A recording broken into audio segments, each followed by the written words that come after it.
I'm just a waiter. That's how my son introduced me at his son's engagement party.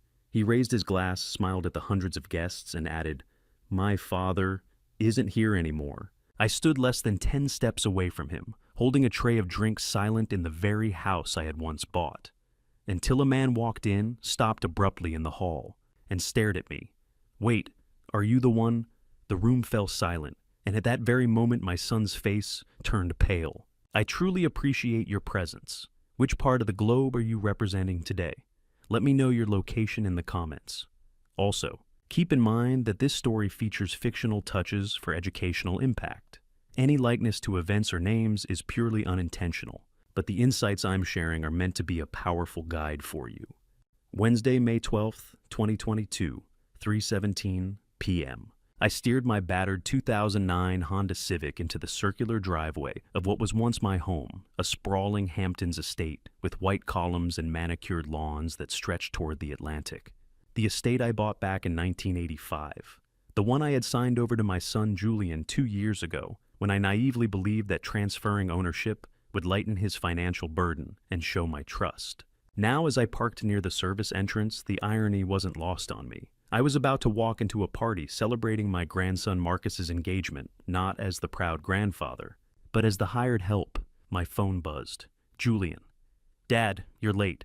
The caterer needs you inside. Don't embarrass us. Put on the uniform and stay out of sight until we need you."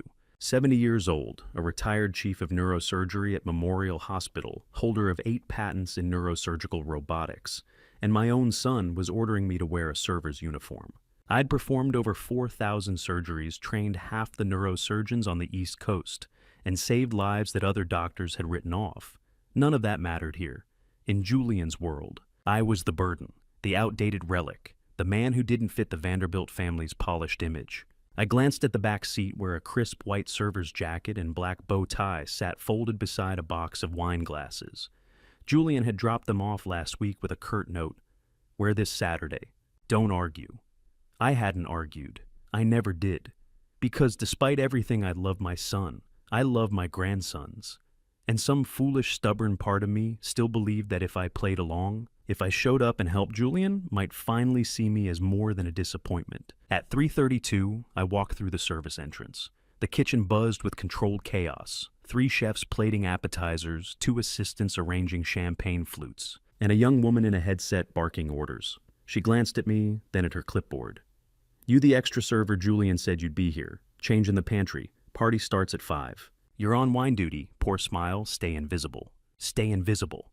The words echoed as I pulled on the uniform. It fit perfectly because, of course, Julian had my measurements. He'd thought of everything, except my dignity. At 4:05, I heard voices in the foyer. Julian's confident baritone, Clarissa's high-pitched laugh, Marcus's easy charm, and then a small voice calling my name. Grandpa Arthur's Sophie, my 8-year-old granddaughter, the only person in this family who still looked at me with warmth. She darted into the kitchen before anyone could stop her pigtails bouncing eyes bright. "Grandpa, you're here. Are you coming to the party?" "Taspizbo. Owandamenda." I knelt down, ignoring the ache in my knees. "I'll be around, sweetheart. You go have fun." "Why are you dressed like that?" Before I could answer, Clarissa appeared in the doorway, immaculate in a cream dress and pearls. Her smile was thin. "Sophie, darling, Grandpa's helping today. Run along." She waited until Sophie skipped away, then turned to me. Her voice dropped. "Arthur Julian made it very clear. You're here to work, not to socialize. The Vanderbilts arrive at 5. Please don't make this awkward." I nodded. She left. I stood alone in that pantry, surrounded by expensive wine and imported cheeses, and felt the weight of 36 years of single parenthood, of missed sleep and double shifts, of putting Julian through medical school and covering his student loans, of every sacrifice I'd made to give him the life I never had. And none of it had bought me a seat at his table. At 4:48, I took my position near the French doors leading to the garden terrace. The house had transformed. Crystal chandeliers glowed. A string quartet tuned their instruments. Waiters circulated with silver trays. And I stood there, a ghost in my own home, holding a bottle of Chateau Margaux 2015 worth more than my monthly rent.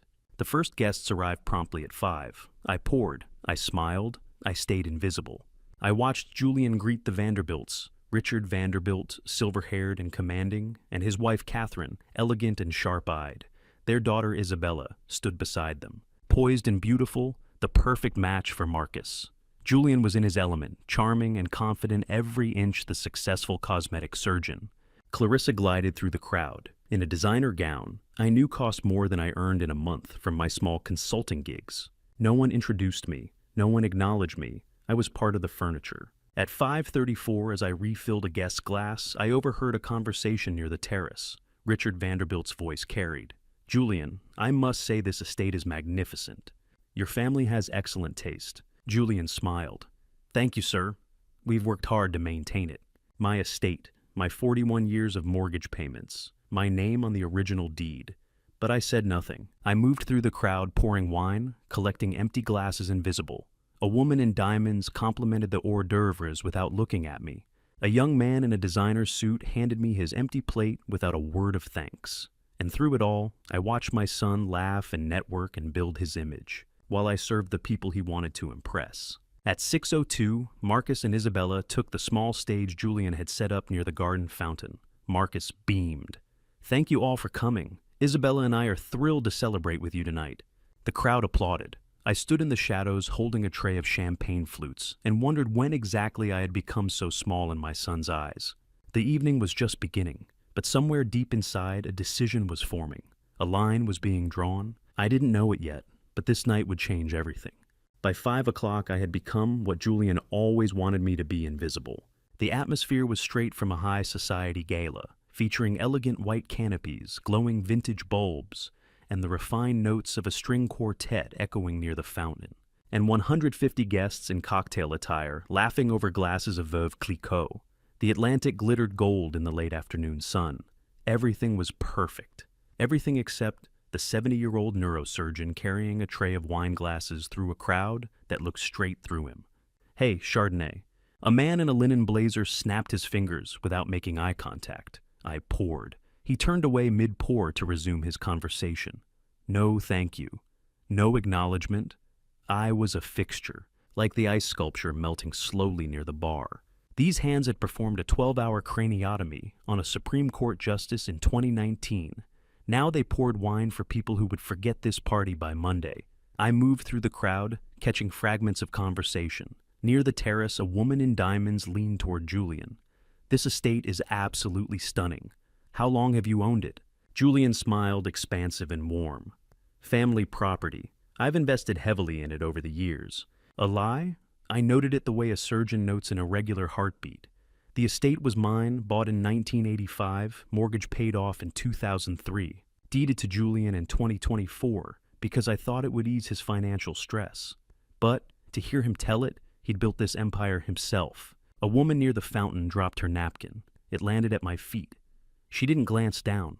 I picked it up, handed it to her. She took it without looking at me and continued her conversation. I passed a mirror in the tent.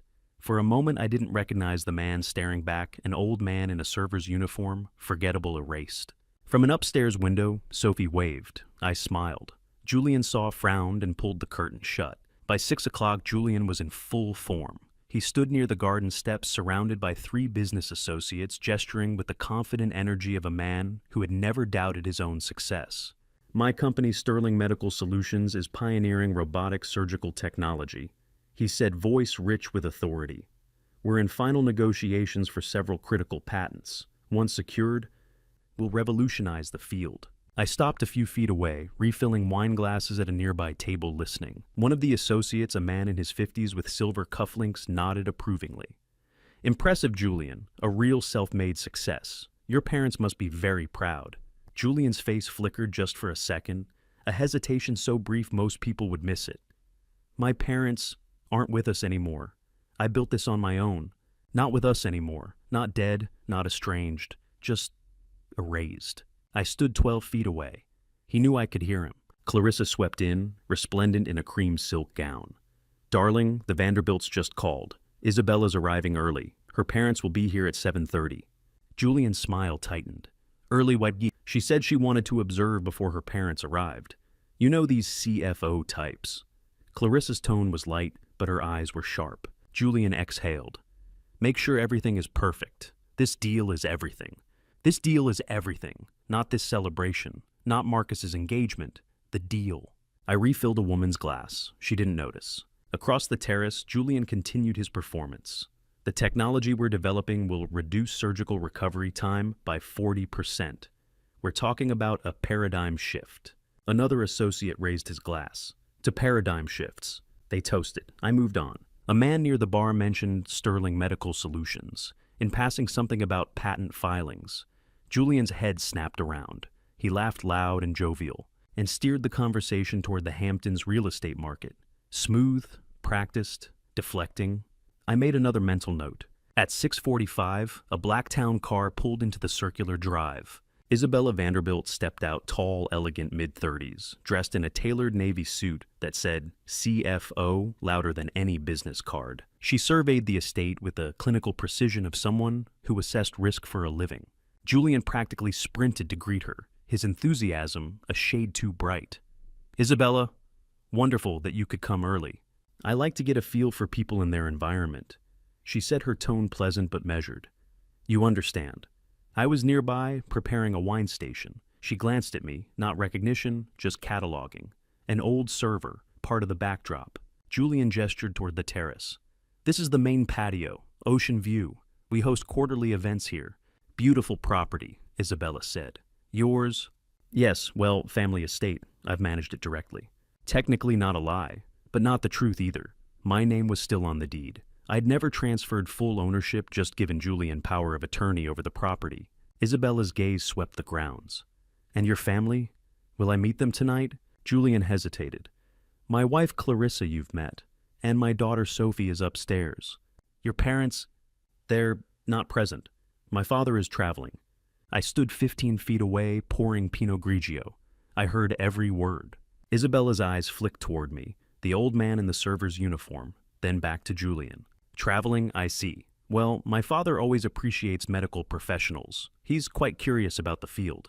Julian's smile was smooth. Of course. Perhaps we can discuss the technology tonight. Isabella nodded, but I caught her scanning the crowd, noting details Julian didn't realize she was observing. The way Clarissa's designer gown probably cost more than most people's monthly rent. The catering staff's choreographed efficiency. The small inconsistencies in Julian's story. At 6:52, I refilled Isabella's glass. Our eyes met for half a second.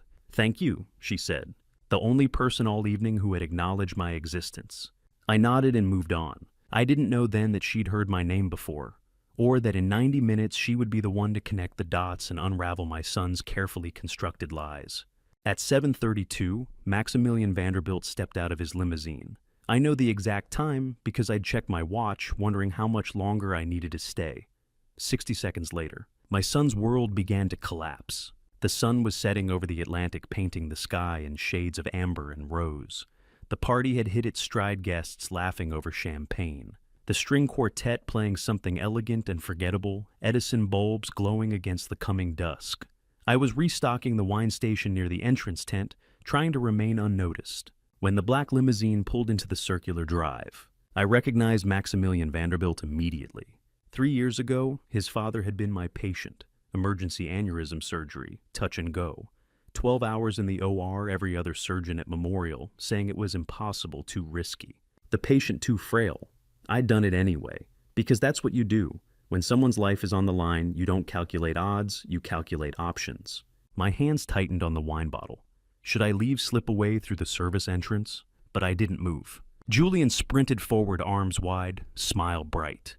Mr. Vanderbilt, Mrs. Vanderbilt, we're so honored you could join us. Maximilian was gracious, silver-haired, and distinguished in a tailored tuxedo. His wife, elegant in pearls and a champagne-colored gown, took his arm. Thank you for the invitation, Julian. Isabella speaks very highly of your work.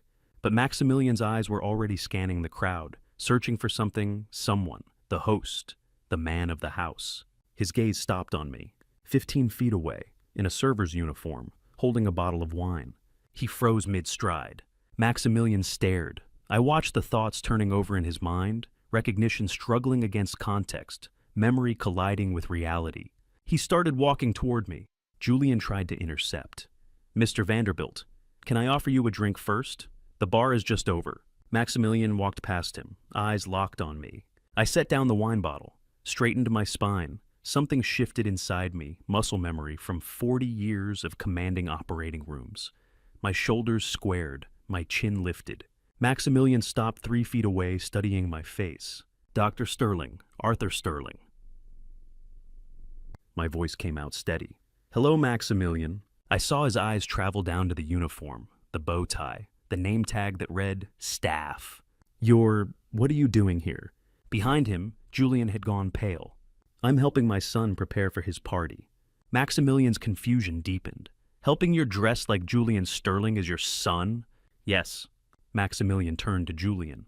"Your father is Dr. Arthur Sterling. Arthur Sterling who saved my father's life?" Julian's mouth opened. Nothing came out. Guests were starting to notice the commotion. Conversations died. Heads turned. Isabella moved closer to her father. "Dad, what's going on?" Maximilian's voice carried louder, now shock overriding discretion. "This is Dr. Sterling, the surgeon I told you about, the one who performed the surgery everyone said was impossible." He gestured at me still in my server's uniform, and I saw the exact moment comprehension hit him. His face shifted confusion to understanding, to something close to rage. "Why are you dressed as a server? At your own son's parties, Edith. Before I could answer, Julian intervened. "Dad, please not here." "Dad," a guest nearby overheard. "That's your father?" Whispers rippled through the crowd like wildfire. Isabella pulled out her phone, typed something scrolled, then showed her father the screen. Maximilian nodded slowly. "That's him." She turned to Julian, her voice cool and measured. "You told us your father was traveling." Julian stammered. "I can explain..." "Explain what?" Maximilian's voice cut through the twilight air. "Why one of the most accomplished neurosurgeons on the East Coast is wearing a server's uniform at his own son's engagement party sees. En der sargsted bites." Clarissa appeared, confusion written across her face. "What's happening, Julian?" Maximilian addressed the growing crowd, his voice carrying authority honed in decades of boardrooms.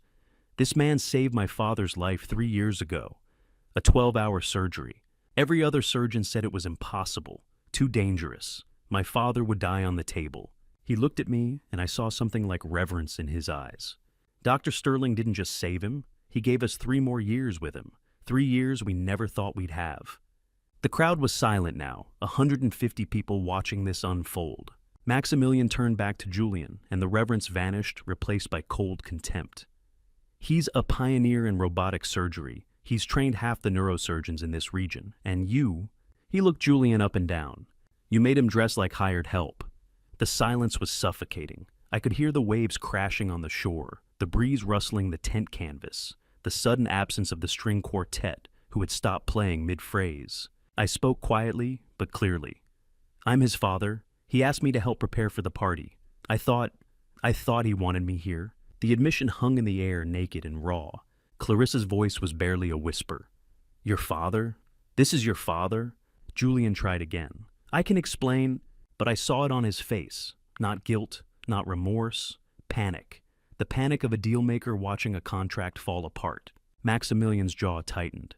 "I came here tonight prepared to discuss a major partnership, a multi-million-dollar investment in Sterling Medical Solutions." He paused, letting the weight of those words settle. "But I will not do business with a man who treats his father, a man of Dr. Sterling's stature, like this." Mrs. Vanderbilt touched her husband's arm gently. "Maximilian, perhaps we should..." "No." His voice was firm. "I've seen enough." He turned to me, extended his hand. I shook it. "Dr. Sterling, it's an honor to see you again. I only wish it were under different circumstances." "As do I, Maximilian." He nodded, then turned to Isabella. "We're leaving." Isabella looked at Marcus. Poor Marcus, caught in the wreckage of his engagement party, then at Julian. Her expression was unreadable. "I need some time to think." She followed her parents toward the limousine. Julian finally found his voice. "Mr. Vanderbilt? Wait, please. This is a misunderstanding." Maximilian stopped, turned. When he spoke, his voice was quiet, but every word landed like a gavel. "The only misunderstanding here, Julian, is that I almost went into business with you." He got into the limousine. The door closed. The car pulled away. The party had become a tableau of stunned silence. 150 guests staring, the ocean breeze rustling the tent. Clarissa frozen in place.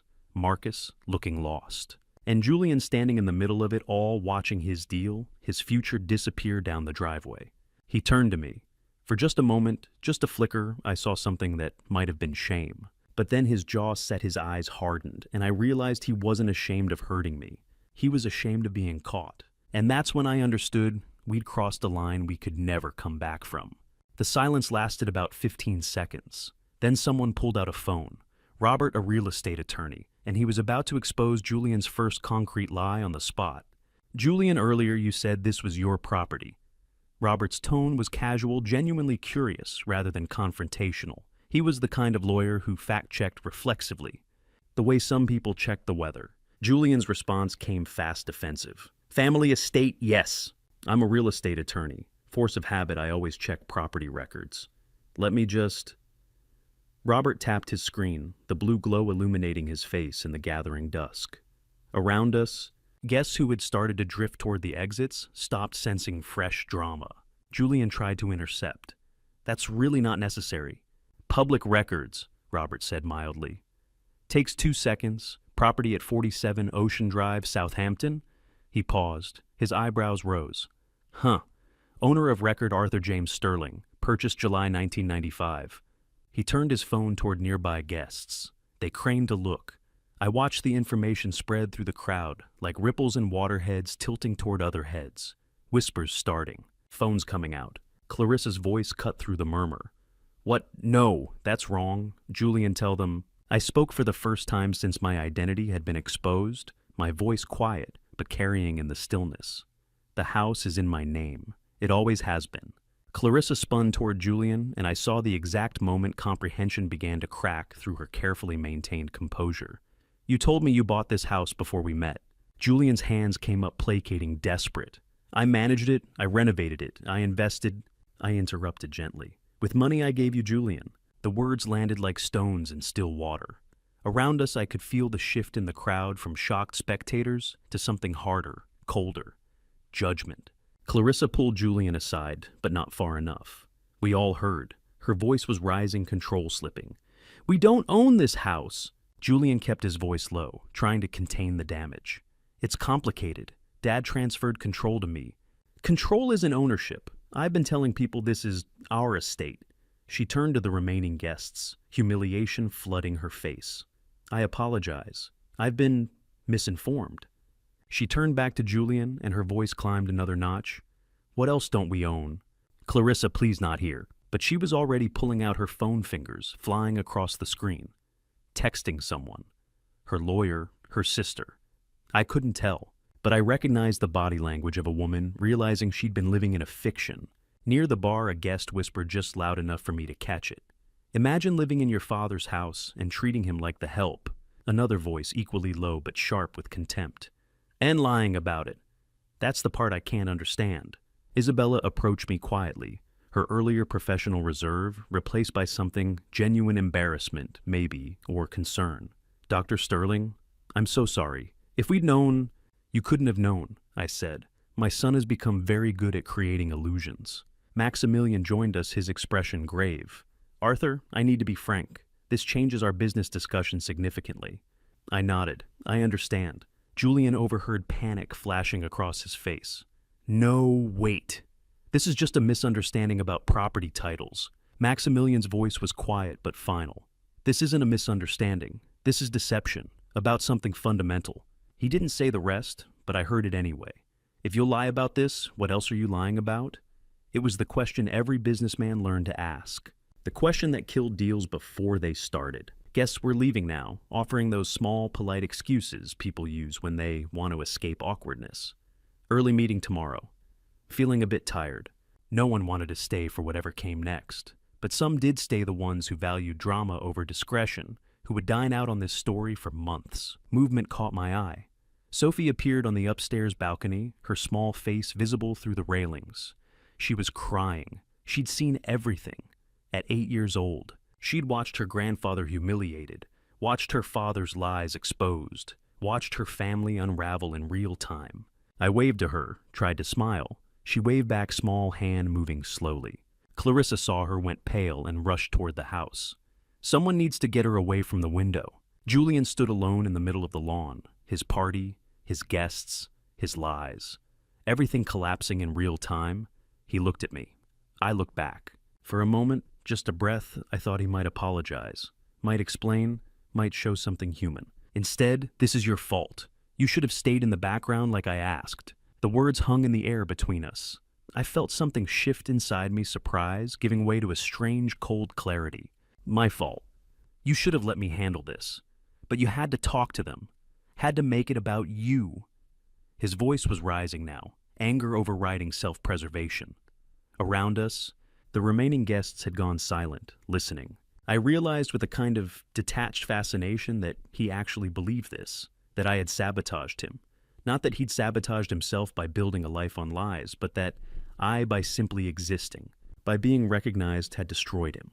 "Julian," I said quietly, "I didn't make you tell people this was your house. I didn't make you dress me as a server. I didn't make you tell the Vanderbilts I was traveling." I paused.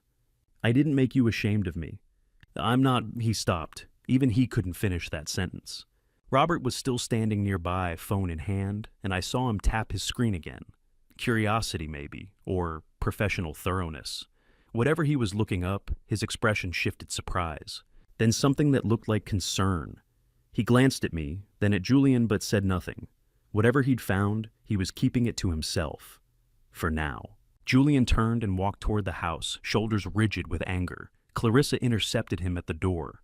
I couldn't hear their words, but I could read her body language, sharp gestures, pulling away from his reaching hand. Behind them, through the French doors, I could see into the house. My house. The house I'd bought 31 years ago, hoping to build a legacy. Instead, I'd built a cage for lies, and tonight I'd opened the door. The lawn was nearly empty now. A few servers cleaning up, moving through the wreckage with professional efficiency. The string quartet had packed up and left. The Edison bulb still glowed against the darkening sky, pretty and pointless. I stood there still in my server's uniform and wondered what happened next. Whether I should leave, whether I should stay. Whether there was anything left to salvage. Through the French doors I watched Clarissa push past Julian and disappear into the house. He stood framed in the doorway, backlit and alone. 31 years ago, I'd walked through that same door for the first time, carrying Julian in my arms. He'd been 3 months old, and I'd just bought us a home. I'd thought I was giving him everything. I hadn't realized I was teaching him to take. I shouldn't have followed them inside. It wasn't my business anymore if it ever had been. But I heard Clarissa's voice rising, and I needed to know, was there anything left in my son worth salvaging? The French doors stood open. Through them, I could see Clarissa tearing through desk drawers and Julian's study papers, scattering like leaves. Julian stood in the doorway trying to block her path, his voice tight with panic. "What are you looking for?" "Our prenuptial agreement." "Where is it?" "Clarissa, now isn't the time." "Find it." More papers. A filing cabinet yanked open. She pulled out a leather folder, flipped it open, began reading. Her face went pale. She stepped onto the patio where I stood, still reading, and when she looked up and saw me, something in her eyes had changed. Not contempt anymore. Fear. She read aloud, her voice shaking. Section 7.2. All assets acquired during the marriage from family sources remain the separate property of the receiving party. She looked at Julian. "Everything came from your father." "Not everything." She kept reading, her voice climbing. "In the event of divorce, Party B retains only assets in her name and direct earnings." She turned to me. "You wrote this." "My attorney did. I insisted on those terms." "Why?" I paused, chose honesty. "Because I saw who you were, before Julian realized it." The words landed like a slap. She looked at me, really looked at me, and I saw her recalculating everything.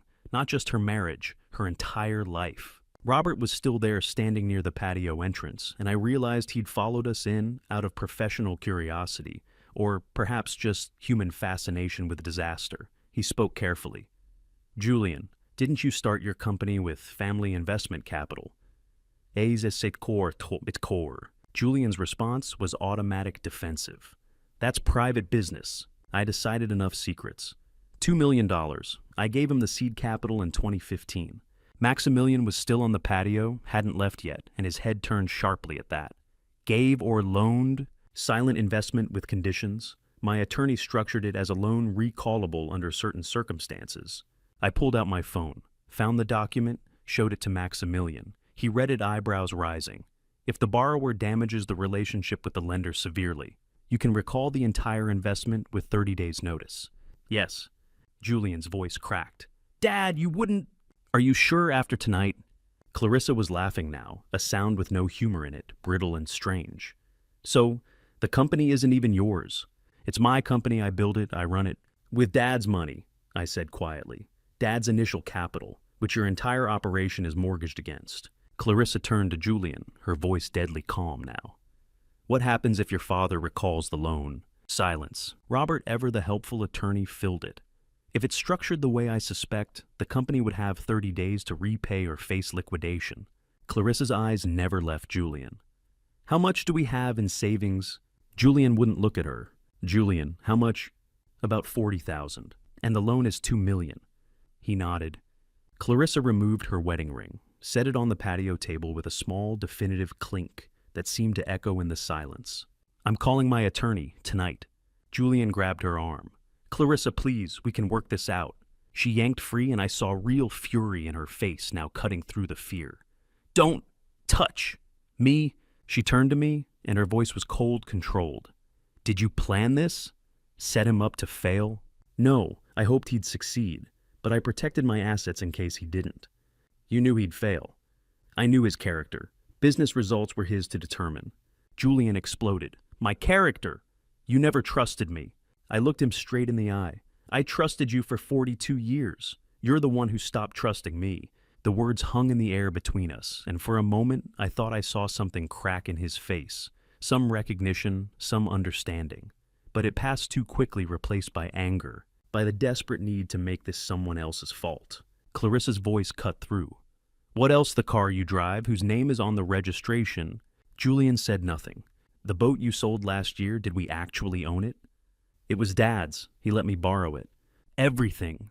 Her voice was barely a whisper now, but it carried. Everything is his. She walked inside. I heard footsteps on the stairs. Packing. Moving fast, efficient like someone who'd been planning this escape route for longer than she'd admitted to herself. Julian stood there watching his marriage end in real time. He turned to me, and his face was a mask of rage and something that might have been grief. Are you happy now? Do I look happy? You got what you wanted. You destroyed everything. I didn't destroy anything, Julian. I just stopped protecting you from the consequences of your choices. The distinction seemed to baffle him. He stared at me like I was speaking a foreign language. And maybe I was. The language of accountability. The language of consequences. It was one he'd never learned because I'd never taught it. Behind us, I heard voices. Some guests were still lingering, drawn by drama like moths to flame. Someone's phone was out.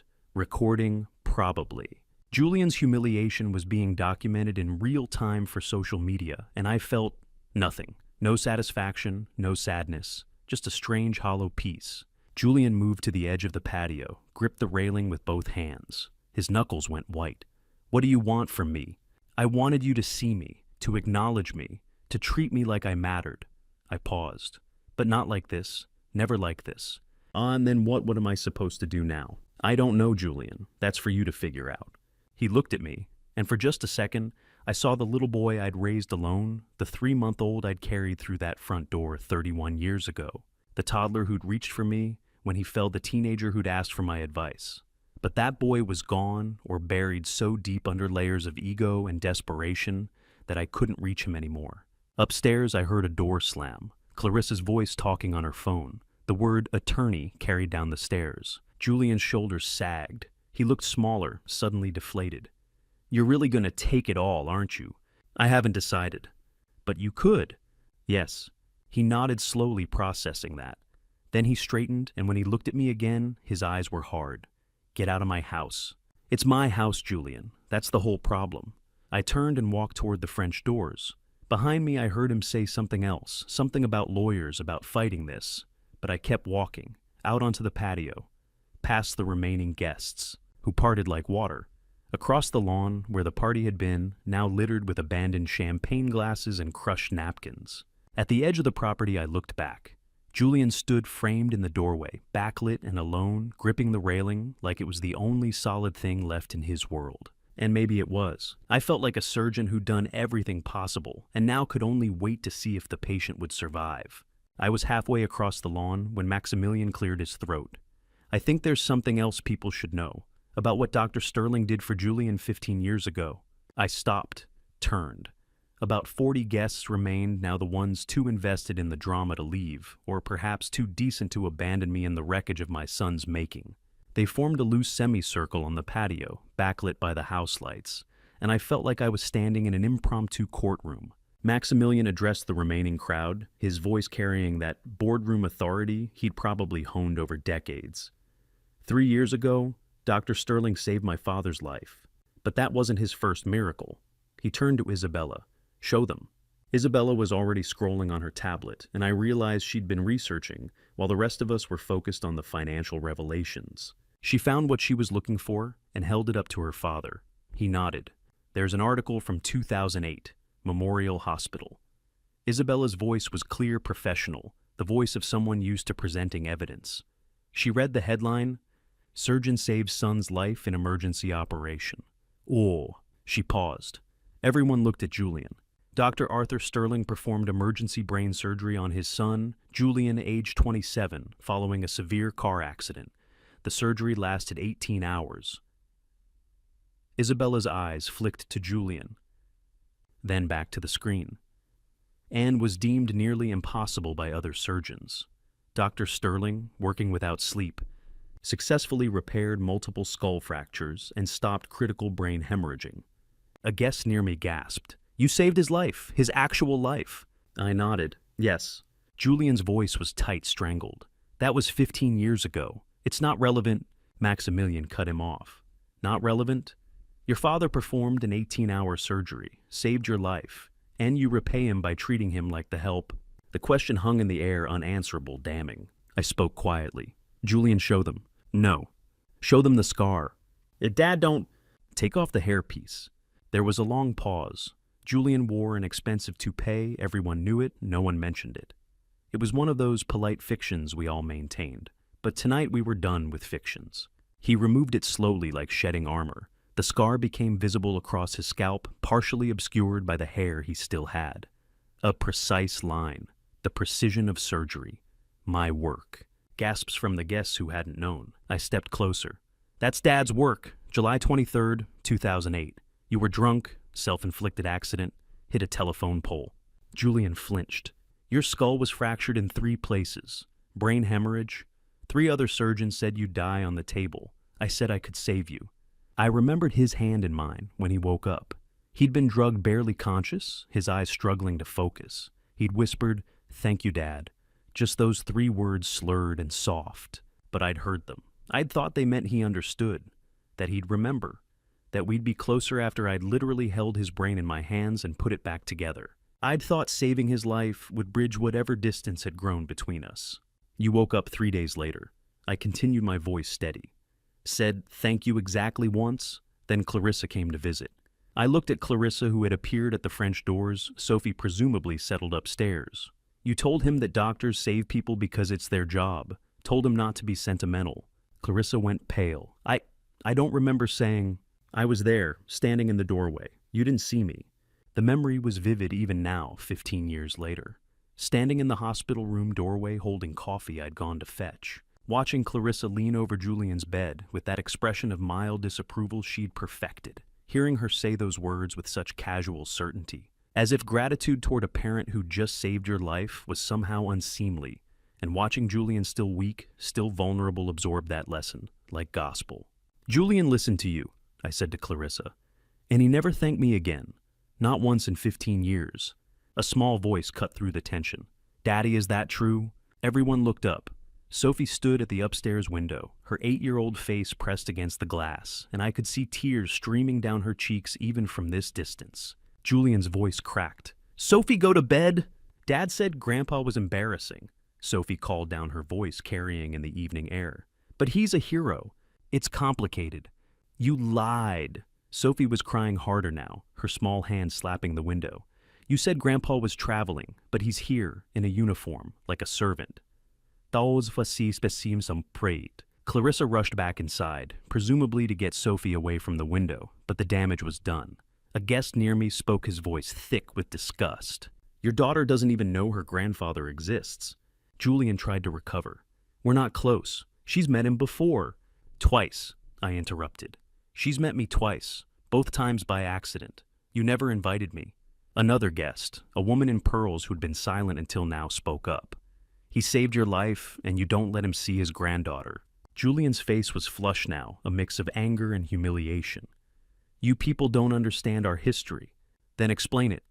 The voice came from Robert, still lingering near the patio entrance. Explain to these people why the man who saved your life doesn't deserve to be in it. Julian had no answer. His mouth opened closed. He looked at me, and I saw something that might have been desperation or fury or shame. I couldn't tell anymore, and maybe there was no difference. Maximilian straightened, buttoning his jacket with the finality of a judge delivering a verdict. I've heard enough. Isabella, we're leaving. Dr. Sterling, please call my office Monday. We'll discuss that partnership directly with you, cutting out the middlemen. Julian's head snapped toward him. Wait, the deal was with my company. Was? Maximilian's voice was cold. Past tense. He and Isabella walked toward their car. Julian started to follow, stumbled, caught himself on a patio chair. Mr. Vanderbilt, please, if we could just... But the limousine door was already closing. The engine started. Red tail lights glowed in the darkness. Julian stood there, hairpiece still in his hand, scar visible, and for the first time all night, he looked small. Not diminished by others, but by his own choices, his own accumulated betrayals coming home to roost. The remaining guests began to leave quietly now, the entertainment over the ugliness too raw to watch anymore. Some nodded to me as they passed. One woman, the one in pearls, stopped, touched my arm gently. You deserve better. And I nodded, not trusting my voice. Within 10 minutes, the lawn was empty except for Julian and me. The caterers had packed up and left. The string quartet was long gone. The Edison bulb still glowed cheerful and oblivious, illuminating nothing but wreckage. Julian put his hairpiece back on with shaking hands. When he looked at me, his eyes were wet, though whether from tears or rage I couldn't say. Are you satisfied now? No, I said simply. I'm not. Then what do you want? I realized with a strange clarity that I didn't know anymore. I'd wanted acknowledgement, respect, love, maybe, though that felt too vulnerable to name. But standing here, watching my son exposed and humiliated, I felt no satisfaction, only a profound aching sadness. I wanted you to remember, I said finally, that I held your life in my hands, that I chose to save you when everyone else said to let you go. I wanted that to matter. It did matter. Did it? He didn't answer. I turned and walked toward my car. Behind me, I heard him say something, a plea or a curse I couldn't tell. I kept walking. I'd performed surgery again tonight. Not on his brain, on his life, cutting away the lies, exposing what lay beneath. Whether he'd survived the operation remained to be seen. The Vanderbilts were gone, but their departure created a vacuum, and into that vacuum stepped Ethan, Julian's business partner, looking like he'd just driven through hell to get here. A Tesla pulled up at 8:35, and Ethan jumped out, still in business, casual khakis and a polo with the Sterling Medical Solutions logo. Julian, sorry I'm late. Traffic on the bridge was... He stopped, saw the remaining crowd, saw Julian's disheveled state, saw me in my server's uniform. What happened? Julian's voice was tight. Marcus, not now. The Vanderbilts were supposed to be here. Where are they? A guest nearby, one of the 20 or so, who'd stayed for the full tragedy, helpfully answered. They left. After learning Julian's father is Dr. Arthur Sterling. The Dr. Arthur Sterling. Ethan looked confused. Your father. You said he passed away. I stepped forward. I'm alive and well. Hello, Marcus. We've spoken on the phone, but never met. Marcus stared at me, and I watched his mind work through the implications. You're Arthur Sterling, the neurosurgeon. Yes. Ethan turned to Julian, his face shifting from confusion to something harder. You told me your father died 5 years ago. I said he was gone from my life. You said died. I sent a condolence card. This was news to me, another lie stacked on top of all the others. Ethan pulled out his tablet, and I recognized the gesture of a man trying to salvage a sinking ship through sheer force of will. Okay. We can handle family issues later. The Vanderbilts did. They discussed the partnership. Is this raising me? Julian hedged. They're reconsidering. Reconsidering, Julian, this deal is everything. Our entire business model depends on acquiring those neural sync patents. Ours, and Bobby Obstein endorsed. I went still. Neural sync. Marcus glanced at me, then back to his tablet. The robotic surgery patents, registered under the A.J. Sterling Medical Trust. We've been trying to contact the owner for 6 months. I looked at Julian. He wouldn't meet my eyes. Marcus continued oblivious. We offered $2 million for licensing. No response. The Vanderbilts were going to help us negotiate. I interrupted quietly. A J. Sterling Medical Trust. Arthur James Sterling. That's me. Silence. Marcus's head came up slowly. What? I own those patents. All 47 of them. Filed the first one in 1998. The most recent was filed last year. Marcus turned to Julian, with the deliberate care of someone trying very hard not to explode. You knew... Julian tried to salvage it. I knew Dad had some old patents from the 90s. I thought they'd become obsolete.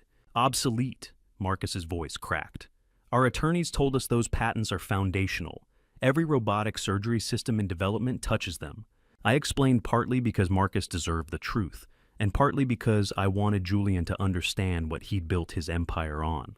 Neural sync isn't a patent. It's an architecture, a system. I've been updating it for 25 years. Anyone doing robotic neurosurgery has to license from me or design around me, and there's no way to design around it. I made sure of that. Marcus sank into a patio chair, his tablet falling to his lap. Your entire pitch to investors was that we were developing advanced robotic technology. But it's based on your father's work. We're innovating on that foundation. Without a license, we've been operating for 3 years, assuming we could acquire those patents. Every investor presentation has pending patent acquisition written all over it. Robert, who'd been lingering near the patio entrance this whole time, bless lawyers and their morbid fascination with disasters, spoke up. If you've been using patented technology without authorization, that's infringement. Marcus dropped his head into his hands. We've demoed our system to 12 hospitals, given them technical specifications. If those specs violate patents, Robert nodded. Every hospital could sue. Every investor could withdraw. The company could be liable for millions. Julian tried one more time. Dad, you wouldn't sue your own son. And no, I agreed. But I won't license a company built on lies either. Marcus looked at me and I saw genuine anguish in his face. Dr. Sterling, I didn't know, I swear. Julian handled all the patent research. He told me everything was fine. I believe you. Marcus started pacing. The Vanderbilts were our last shot. Without their investment and without those patents, we're bankrupt in 6 months. He stopped, turned to Julian. We're already bankrupt. We just don't know it yet. Julian reached for him. Marcus, wait. We can pivot. Find different technology. With what money we're mortgaged to the ceiling. And now, I find out we're mortgaged on a loan from your father. Marcus's laugh was bitter disbelieving. Does anything in this company actually belong to us? I built this company on your father's money, using your father's patents, in your father's house. Marcus picked up his tablet, started walking toward his car. I'm calling an emergency board meeting, Monday morning. Julian, I suggest you bring an attorney. He got into the Tesla, but didn't drive away immediately. For 5 minutes, he sat there, head in his hands, and I wondered what he was thinking. About the 3 years he'd invested in this company, about the career he'd staked on Julian's promises, about how he'd explain this to his own family. Finally, the Tesla rolled away. Julian watched his business partner leave, and I watched my son realize he'd built his entire adult life on foundations he'd never bothered to examine. The remaining guests were filtering away now, their phones out. I could imagine the social media posts being drafted. You won't believe what happened at Julian Sterling's party. By morning, this would be everywhere. The medical community was small and gossip traveled fast. Julian stood alone in the center of what used to be his celebration. The Edison bulb still glowed cheerfully overhead, illuminating empty tables and abandoned champagne glasses. Somewhere upstairs, I could hear Clarissa moving around, the sounds of packing drawers opening closet doors, the zip of luggage. He looked at me across the 10 feet of patio that might as well have been miles. Are you going to destroy everything I've built? You didn't build it, Julian. You borrowed it. There's a difference. I worked for it. With my money, on my patents, in my house. I paused. The only thing that was actually yours was the lies. Those you created all on your own. He flinched like I'd struck him. And so what now? You take it all back. Leave me with nothing. In those space that you've heard about. I thought about that. About the little boy I'd raised alone. About the young man I'd saved on an operating table. About the son who'd looked at me tonight in a server's uniform and felt only inconvenience. I haven't decided yet. But you could. Yes. He nodded slowly, and for a moment I thought I saw something like understanding in his face. But it passed quickly, replaced by that familiar mask of grievance. You planned this, all of it. The patents in a trust, the loan structure, the prenup. You were always planning to take everything away. No, I said quietly. I was planning to protect myself in case you became exactly what you are. Turns out I was right to plan. The last guests were leaving now, calling their goodbyes, their voices artificially bright with the forced cheer of people escaping awkwardness.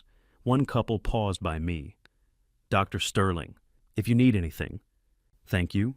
They left. The caterers had long since packed up and disappeared. The string quartet's equipment was gone. Even the Edison bulbs seemed to be flickering now, as if they too wanted to escape. Julian and I stood there, two strangers in formal wear, one in a tuxedo, one in a server's uniform, and I realized we'd always been strangers. We'd just been pretending otherwise. I should go, I said. This is your house. It is, but you're still my son, for now. I walked toward my car. Behind me I heard him say something, a question or a plea, but I didn't turn around. We were strangers who happened to share DNA and a last name. One of those things was about to change. A young man in a server's uniform approached me while Julian stood frozen in the wreckage of his party. Dr. Sterling. His voice shook slightly. I need to tell you something. I didn't recognize him at first. Just another face in the catering staff, someone Julian had hired to help maintain the illusion of his success. I'm David Martinez. I was at Riverside Orphanage from 2008 to 2015. And then I remembered David. The David who wanted to be a doctor. His eyes welled up. You remembered. Of course I remembered. Julian was watching from across the patio, curious despite himself, drawn to this interaction, like someone watching a car accident unfold. David's voice grew stronger. I'm not a doctor yet, but I'm in medical school. Cornell. Full scholarship from the Margaret Sterling Foundation. I smiled. You earned that yourself. The foundation paid $240,000 for my education so far. 4 years of undergrad and 3 years of med school. He turned to address the remaining guests, his voice carrying across the patio. Doctor, Sterling came to our orphanage every Saturday for 15 years. Read to us, helped with homework, told us we could become anyone. A guest spoke up. What foundation? 3 other servers stepped forward. I hadn't realized they were also my children. A woman, maybe 28, spoke. Dr. Sterling paid for my nursing degree, $95,000. I was at Riverside too. A man around 30.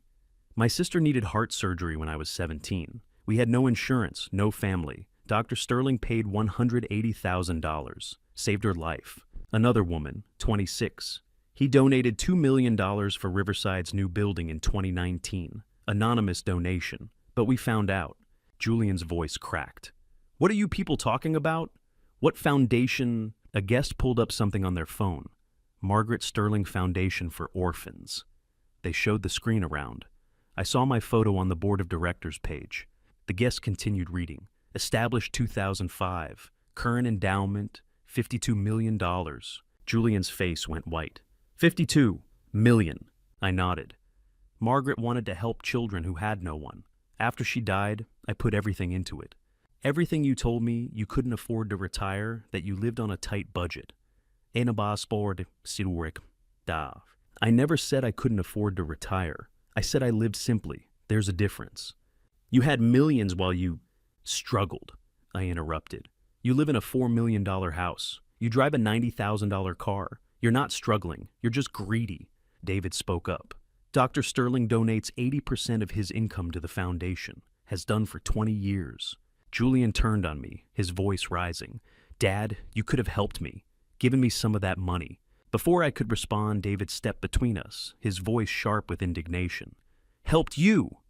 You're his son. You had everything. We had nothing. We needed him. He's my father. He's father to 43 of us, the woman in scrubs said. 43 orphans he put through college. Now we're doctors, nurses, teachers, engineers. Because he gave us what you threw away? Attention, belief support. Julian had no answer for that. The silent stretch broken only by the sound of caterers packing up equipment, the distant crash of waves, the wind moving through the trees. The Edison bulbs had finally started to dim. Their batteries dying, and I thought it was fitting. Even the lights were abandoning this party. David stepped closer and hugged me. A real hug, tight and genuine, the kind that says, "You matter."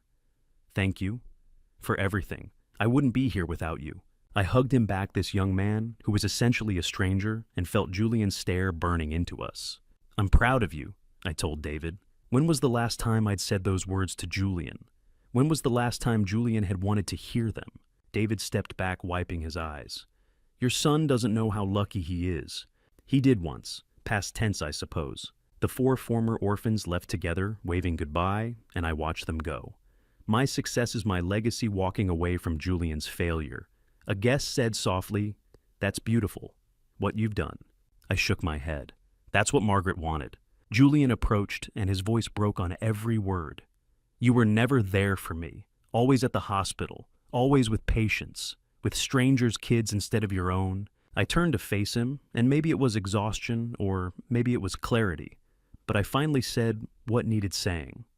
"You're right, I wasn't there for you enough. I missed things, important things, soccer games and science fairs and parent-teacher conferences. I worked too much, I know that." He looked surprised that I'd admitted it.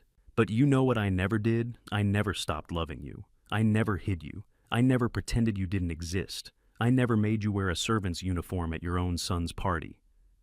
The distinction landed like a physical blow. I put those kids through college because they had no one. You had everything. A father who loved you, a house, food, safety, education, everything they dreamed of having. And it was never enough. Not the house, not the money, not the surgery that saved your life, not the company I funded. Nothing I gave you was ever enough.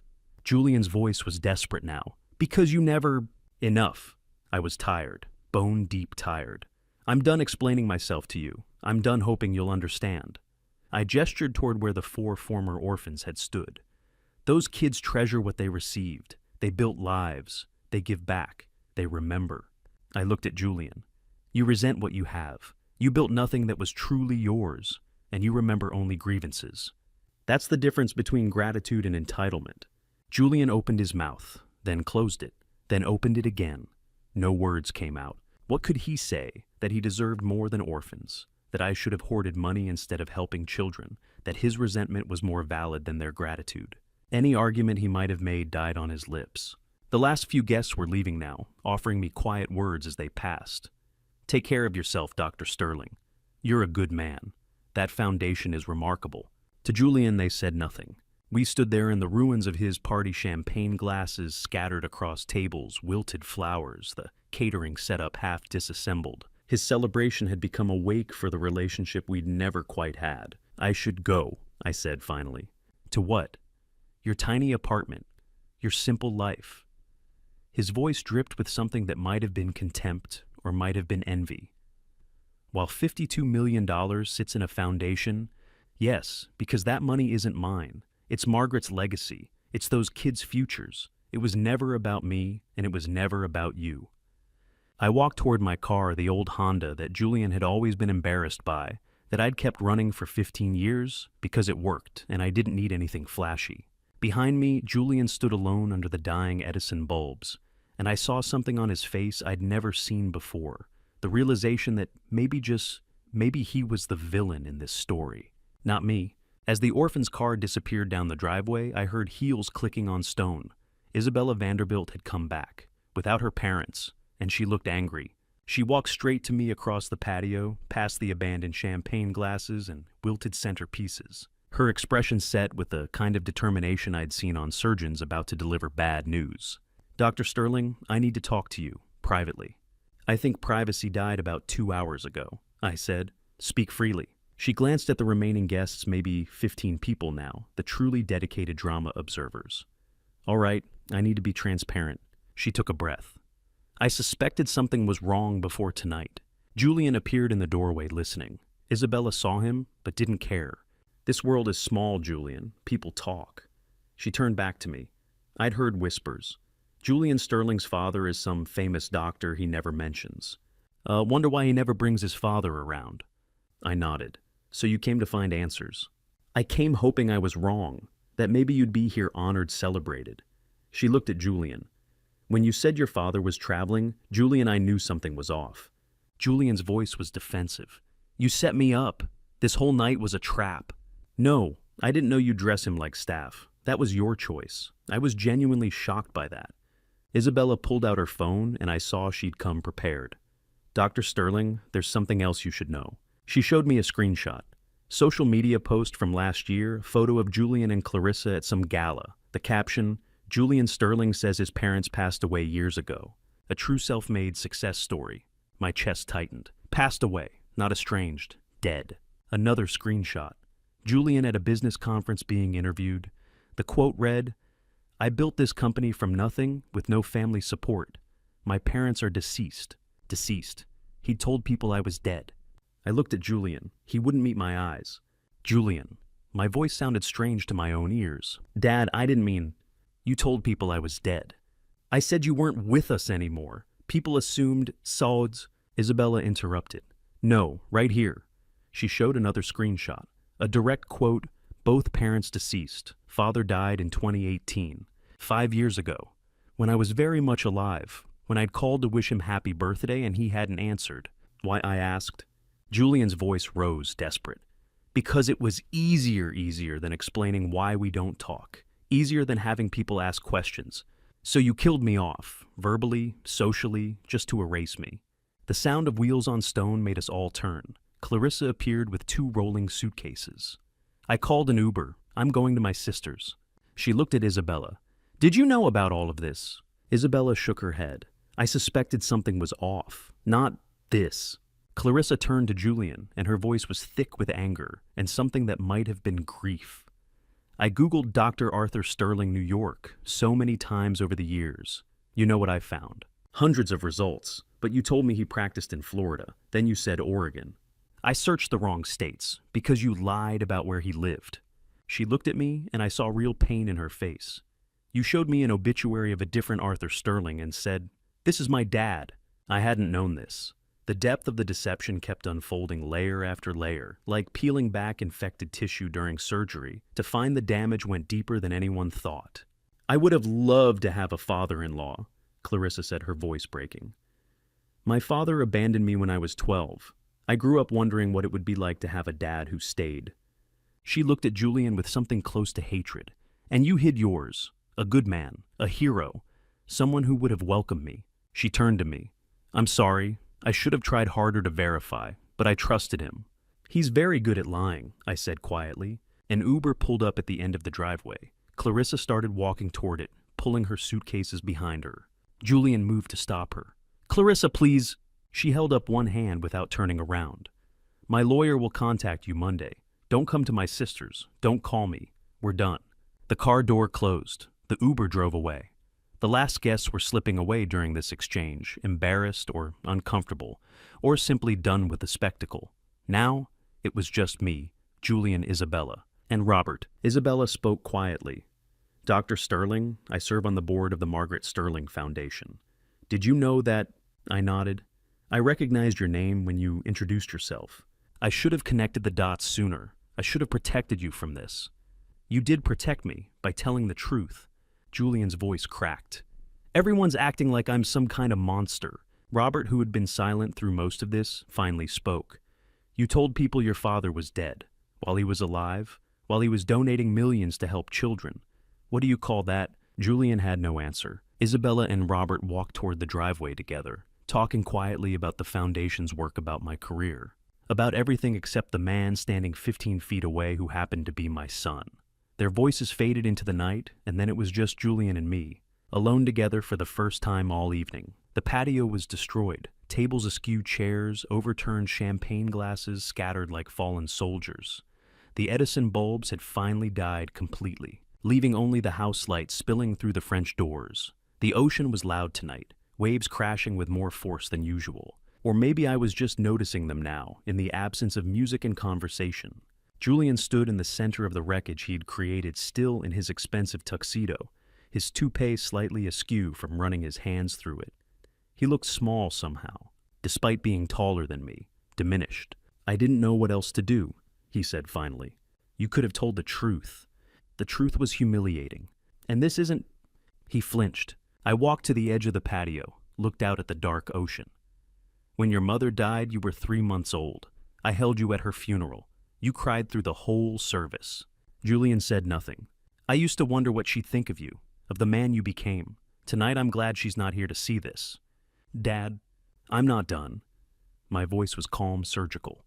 You told the world I was dead, so you could be a self-made man, because neurosurgeon's son didn't fit your story.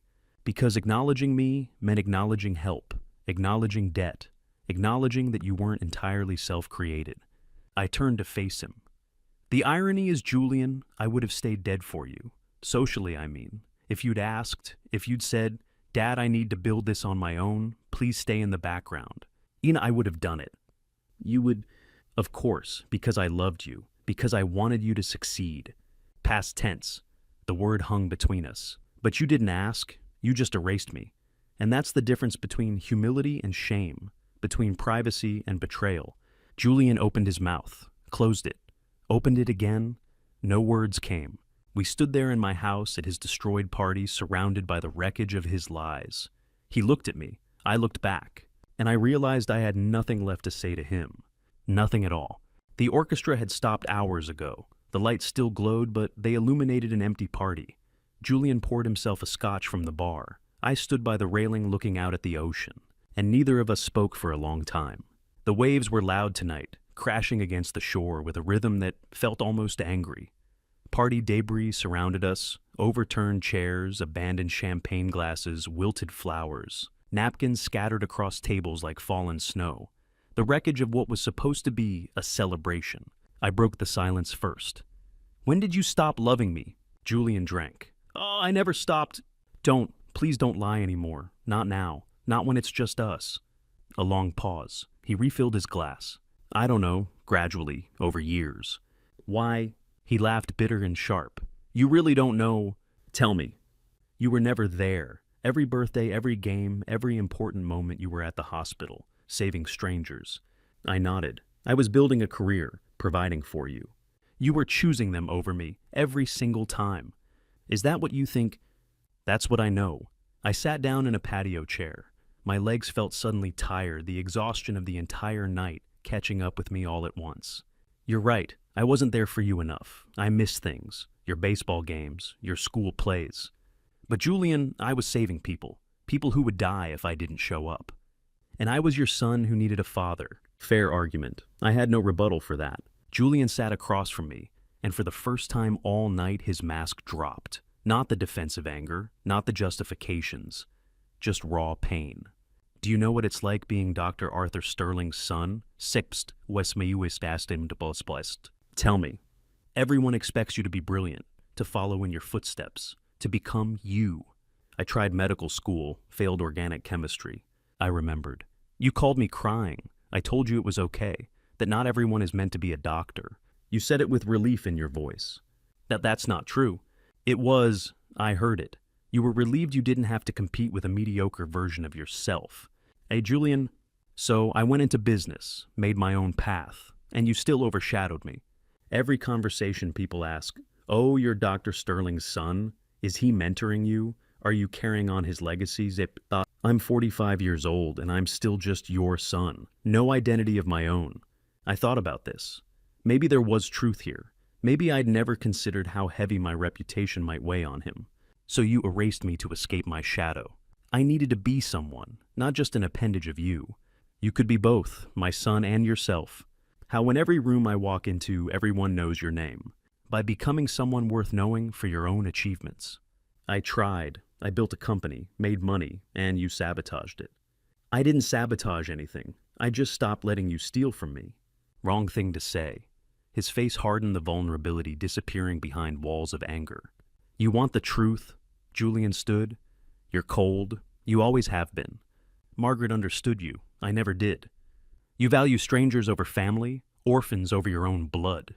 You gave millions to kids you barely knew. Couldn't give me patience, time, forgiveness. Every word landed. Some were true, some weren't. I couldn't always tell which was which anymore. I gave you 42 years of patience, I said quietly. Tonight is when it ran out. Julian's laugh was harsh. Because I made you work at a party that's dramatic. No, because you told people I was dead.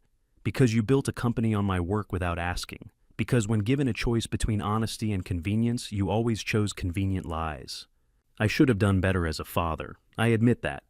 But you should have done better as a son, and you won't admit that. Julian drained his glass. So what now, you disown me? Cut me off, or I don't know yet. That's cruel. That's honesty. First time I've been completely honest with you in years. He walked toward the house. I can't do this. Running doesn't change what happened. He stopped at the door, didn't turn around. I'm sorry you're disappointed in me. I've been disappointed in you my whole life. The door closed. I sat alone on the patio, and I cried for the first time all night. Not because of what had happened, but because of what had never existed. I'd thought we had a relationship that was damaged. I was wrong. We'd never had one to begin with. Just two people living parallel lives, connected by DNA and obligation, but never by understanding. Never by the kind of love that sees and accepts and forgives. Margaret had bridged that gap when she was alive. She'd translated between us, softened my edges, explained me to him in ways he could understand. When she died, that bridge collapsed, and we'd never rebuilt it. I'd thought time would heal it. Instead, time had just let the distance grow until we were strangers shouting across a chasm too wide to cross. The ocean kept crashing, the lights kept glowing, the party debris shifted in the breeze. I thought about the 43 orphans I'd helped raise, kids I'd read to encourage put through school. They'd hug me tonight, thanked me, told me I'd changed their lives. My own son couldn't stand to look at me. What did that say about me as a father? What did it say about him as a son? Maybe both things were true. I'd failed him, and he'd failed me. Maybe there was no villain in this story, just two flawed people who'd never learned how to love each other right. Or maybe that was the easy answer, the comfortable one, the one that let me off the hook. I heard a car pulling up. Strange. It was nearly 10 o'clock. Who would be arriving now? I wiped my eyes and walked toward the driveway. A Honda Civic, Virginia plates. And stepping out of it, Dr. Patricia, head of the hospital ethics committee. She looked very serious, and she was carrying a thick file with my son's name on it. The justice is about to be served, but the price is greater than anyone could imagine. Before I reveal the confidential files that will officially send Julian to jail and put an end to this father-son relationship, please leave the number 127 number of victims in the comments, so I know you're still following closely. A small note. This story incorporates fictional elements to convey a deeper message. If you don't want to continue hearing these harsh truths, please choose other content that suits you better. Patricia doesn't make house calls, and she doesn't work at 10 o'clock on a Friday night, unless someone's dying, or someone died. She walked up the driveway with the careful precision of someone carrying evidence, her expression, the kind doctors wear when delivering the worst possible news. Arthur, I'm sorry to come so late. It's Patricia. What's wrong? Marcus called me, told me what happened tonight, the party, the truths that came out. She paused at the patio steps. He said you didn't know anything about your son's business operations. I'm still learning. There's more. Something I've been investigating for 3 months. I was going to present it to the hospital board next week. She looked at me, and I saw something in her face that made my chest tighten. But after tonight, after learning how Julian treated you, I realized you need to know now. Ethan's Tesla pulled up behind her Civic. He got out looking haggard. His tie loosened his face, drawn. Mom, I said I'd handle... You've been handling it for months, Marcus. It's time for the truth. Julian stepped outside, drawn by voices. What's going on, Marcus? Patricia turned to him. Julian, good. You should hear this too. She opened the file, handed me documents. Arthur, did you know your son owns 8 medical clinics? NDBGs is I read the first page, a marketing flyer. Quality healthcare using Dr. Arthur Sterling's proven methods. My photo, taken from the hospital website. My credentials listed. My specialties. My reputation? I looked up. I never authorized this. We know, it's identity theft. Patricia's voice was clinical professional. But that's not the worst part. She showed me employee records. The clinics hire doctors who've failed their U.S. medical licensing exams. Some have foreign medical degrees, but can't pass certification. Some aren't doctors at all. Julian's voice was defensive. That's not true. We hired qualified... Ethan cut him off. Julian, stop. Just stop. He turned to me, and I saw genuine anguish in his face.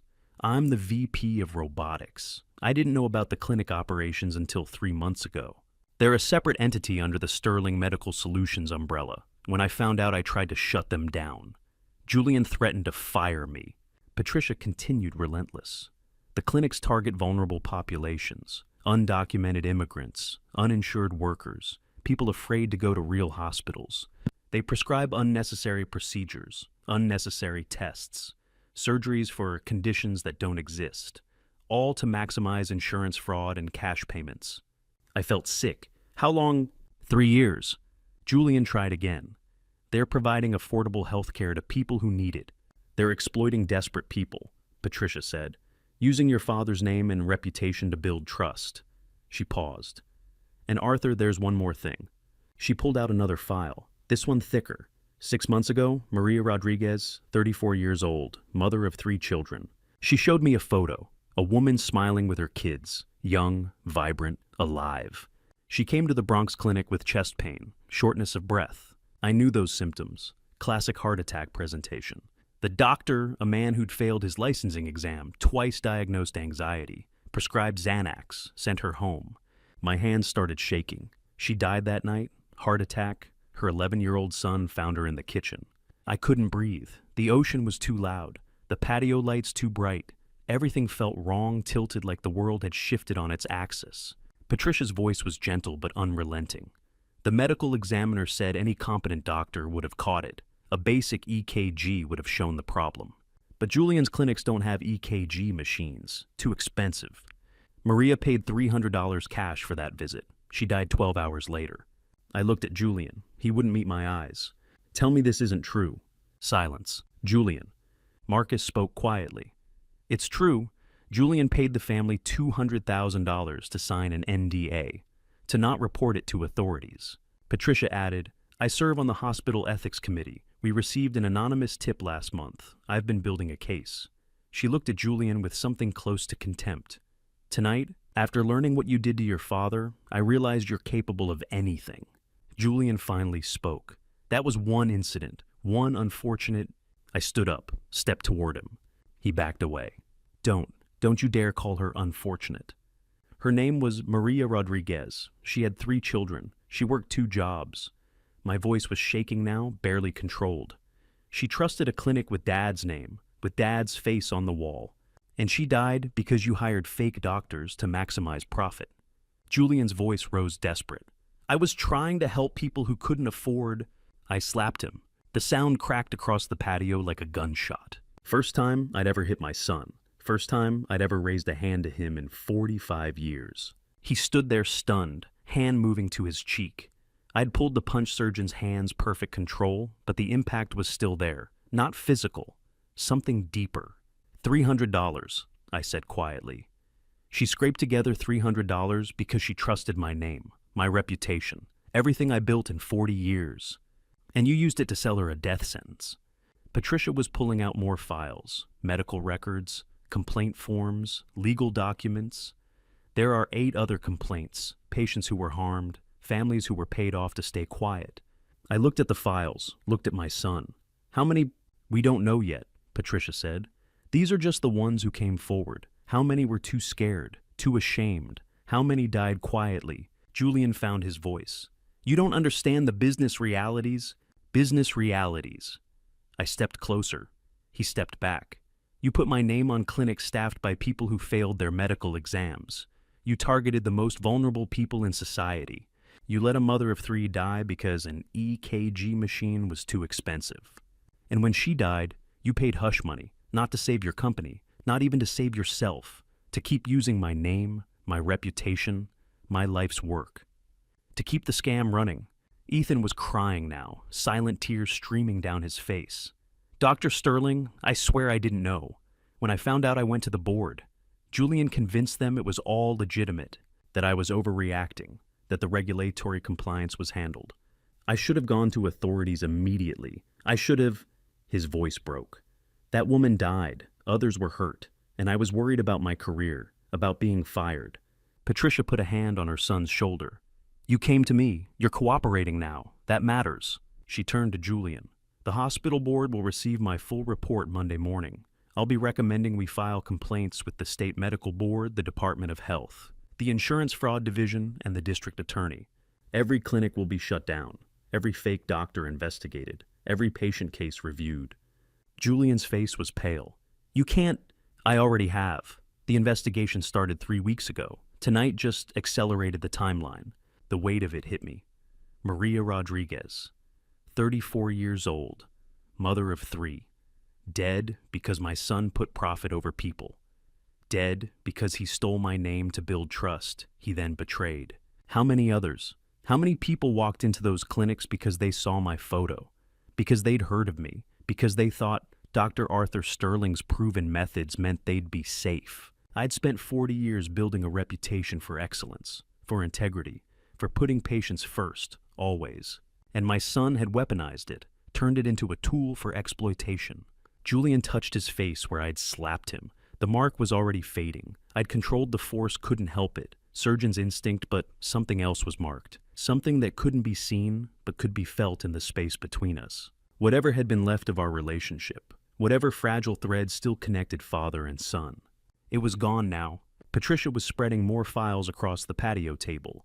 Patient names, clinic locations, financial records showing the cash flow, the insurance fraud, the systematic exploitation. 8 clinics, she said. 47 employees, 3 years of operation, estimated 3,000 patients treated. How many harmed? How many misdiagnosed? How many died? Idofyasil. She looked at Julian. That's what we're going to find out. I looked at the files, at my son, at the evidence of betrayal so profound I couldn't fully process it. This wasn't over, I said quietly. Things are about to get much, much worse.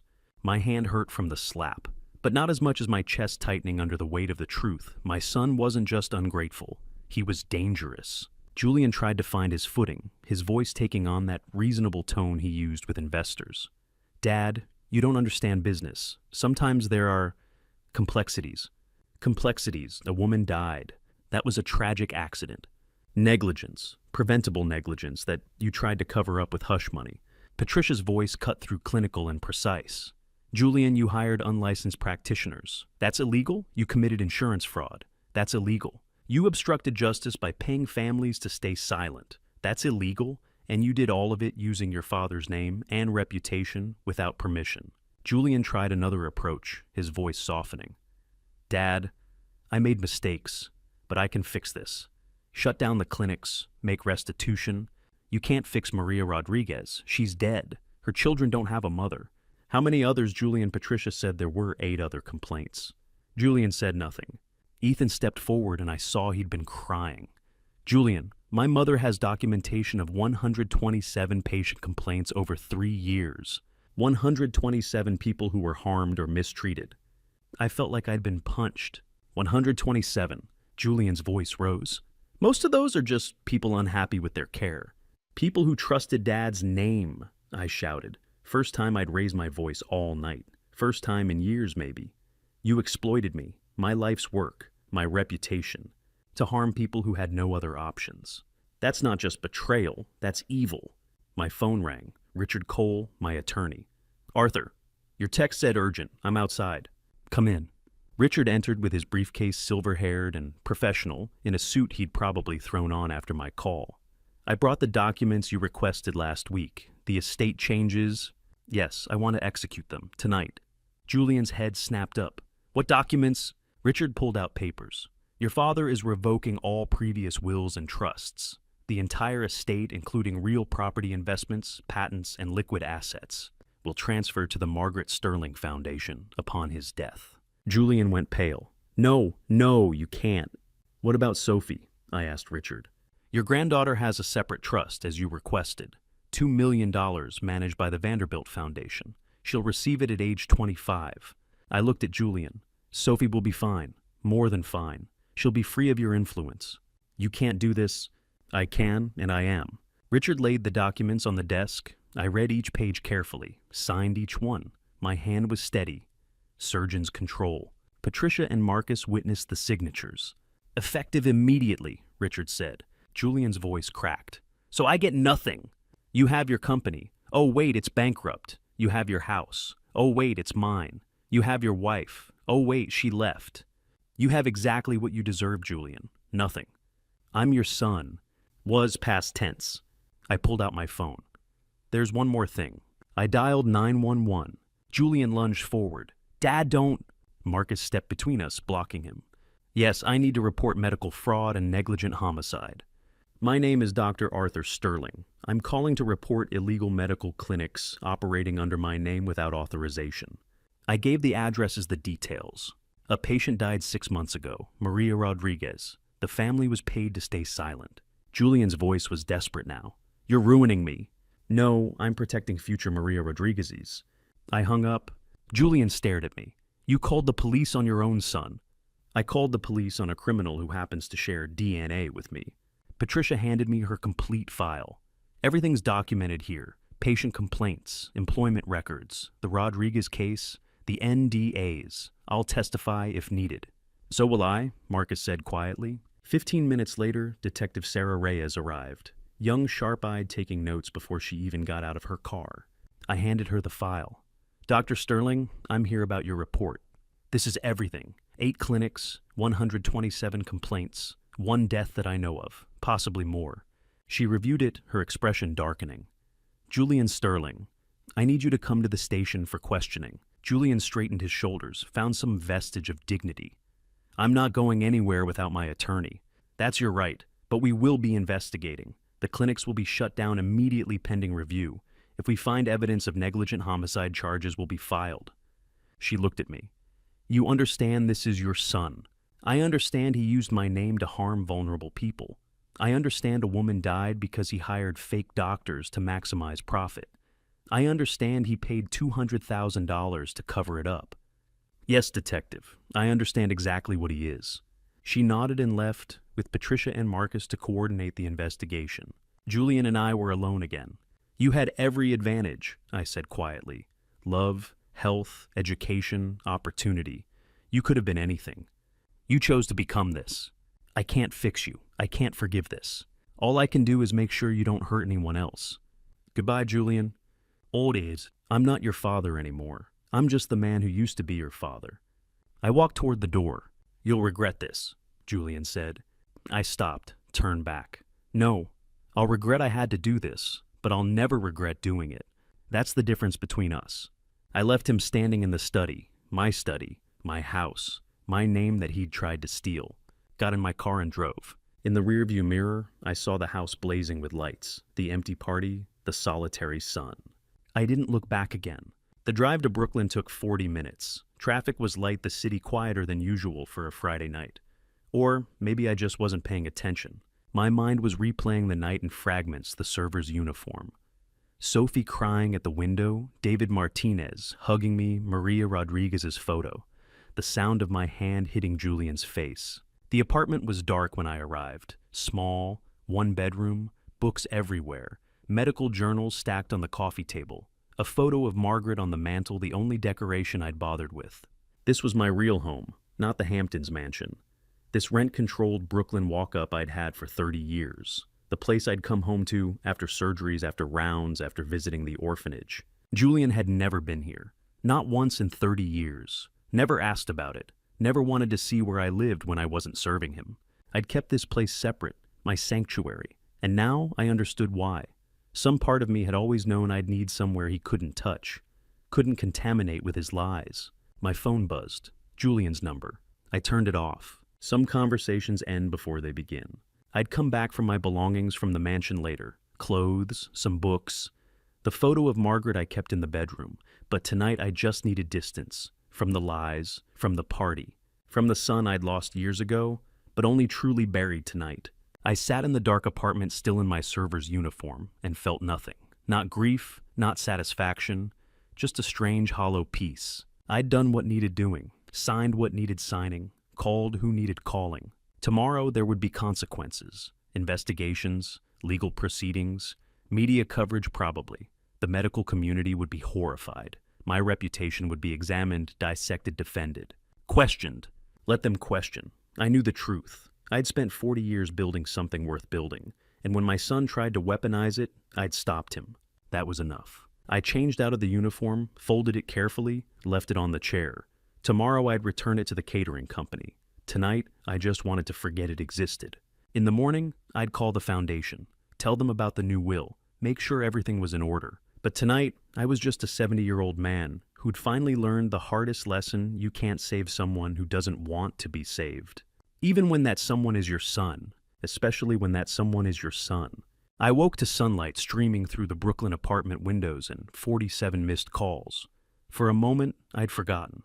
Then I remembered last night I'd dismantled my son's life. And somehow, I'd slept better than I had in years. The apartment was quiet, peaceful, just the hum of the refrigerator and distant traffic sounds from the street below. I made coffee, real coffee, not the expensive espresso machine Julian had in the mansion, and stood by the window watching Manhattan wake up across the river. This was my real home, not the Hamptons estate. This 2-bedroom apartment in Brooklyn Heights with secondhand furniture and medical journals stacked on every surface. Margaret's photo on the mantle. Sophie's crayon drawings held to the refrigerator with magnets shaped like stethoscopes. I'd lived here for 20 years, paid rent every month, never missed a payment. This was where I came after surgeries after visiting the orphanage. After those increasingly uncomfortable dinners at Julian's house, where I felt more like an intruder than family. The mansion had always been Julian's. I'd just paid for it. I turned on my phone. The notifications exploded. 47 missed calls, 23 voicemails, 67 text messages. Most from Julian. I ignored those. One from Maximilian. Arthur, call me when you're ready. The offer still stands. One from Patricia. Clinics were shut down this morning. Investigation underway. One from Ethan. I'm sorry for my part in this. Board meeting Monday. Julian's been removed. And one from Sophie. Grandpa, are you okay? I'm scared. That one broke my heart. I called her immediately. She answered on the first ring, crying. Grandpa, I'm here, sweetheart. Why did you leave Mom and Dad fought all night? I heard everything. I know, I'm sorry you had to hear that. Is it true you saved Dad's life? Yes, a long time ago. Then why is he mad at you? How do you explain this to an 8-year-old? How do you tell a child that sometimes adults make mistakes so big they change everything? That sometimes grown-ups make mistakes, and sometimes those mistakes are so big they change things. Did Dad make a big mistake? Yes. Are you going to forgive him? Silence. I didn't know how to answer that. Grandpa, I don't know yet, Sophie. Some mistakes take time to forgive. Some can never be forgiven. Mom says she's divorcing Dad. I know. Is it my fault? No, absolutely not. Nothing about this is your fault. My voice was fierce, protective. You're my sunshine. Remember, nothing about you could ever be wrong. But everything's changing. I know, and I'm sorry. Will I still see you? Every weekend, we'll make pancakes, go to the park. Nothing changes between you and me. You promise? I promise. You're my granddaughter. Nothing your father did can change that. Julian's voice in the background. Sophie, hang up. The call ended abruptly. I sat there holding the phone, tears running down my face. She was only 8 years old. She shouldn't be caught in the middle of this. I turned on the TV, local news. Breaking news: medical fraud investigation, launched targeting chain of discount clinics. Yet Sterling Medical Solutions under scrutiny following allegations of negligent homicide. Footage of the clinics, locked doors, signs reading, closed by order of Department of Health. A reporter standing outside the Bronx location. The clinics are accused of using the name and likeness of renowned neurosurgeon Dr. Arthur Sterling without authorization. They showed my photo, the one from the hospital website. Dr. Sterling reportedly self-reported the fraud, bringing to light his own son's operation. My phone rang. The hospital administrator. Arthur, the board needs a statement. Media's calling. I'll be there Monday. I'll give a full statement then. Were you involved? No, I had no knowledge until last night. We know. Your integrity is beyond question. But Arthur, your son. This is going to be painful. It already is. A text from Ethan, company board fired Julian this morning. For cause. I'm interim CEO, trying to save the robotics division, shutting down everything else. I replied, do the right thing. Ethan, I will, because you showed me what that looks like. The news continued. Patients from all 8 clinic locations are being contacted. Free medical screenings being offered. The Rodriguez family has filed a wrongful death lawsuit. A photo of Maria Rodriguez with her 3 children, smiling, alive. I stared at that photo. This was why I'd done it. not revenge, not anger, to protect people like her.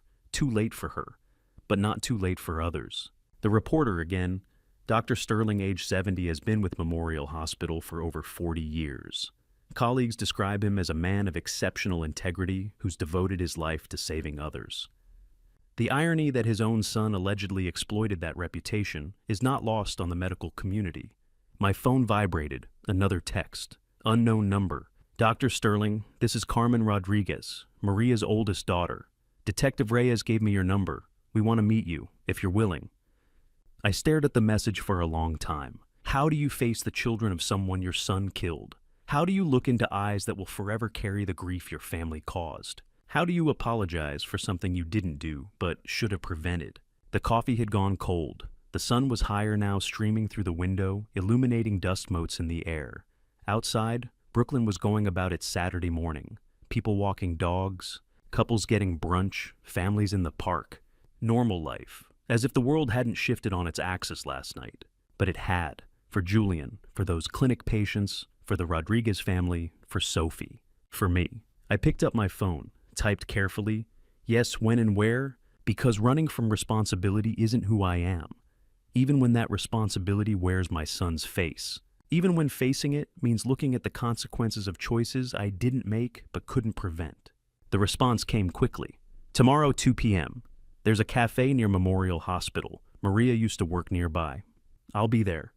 I set the phone down and went to take a shower. Let the hot water run over me, washing away the previous night. The server's uniform was still folded on the chair where I'd left it. I'd return it to the catering company, eventually. Today I just needed to be still, to sit in my apartment with my coffee and my books and Margaret's photo and Sophie's drawings, to remember who I was before last night, to figure out who I'd be moving forward. The TV was still running. Another news segment. Sterling Medical Solutions stock has been suspended from trading pending investigation. Employees report being told to prepare for potential bankruptcy. My phone rang again. I almost didn't answer, but it was the foundation. Dr. Sterling.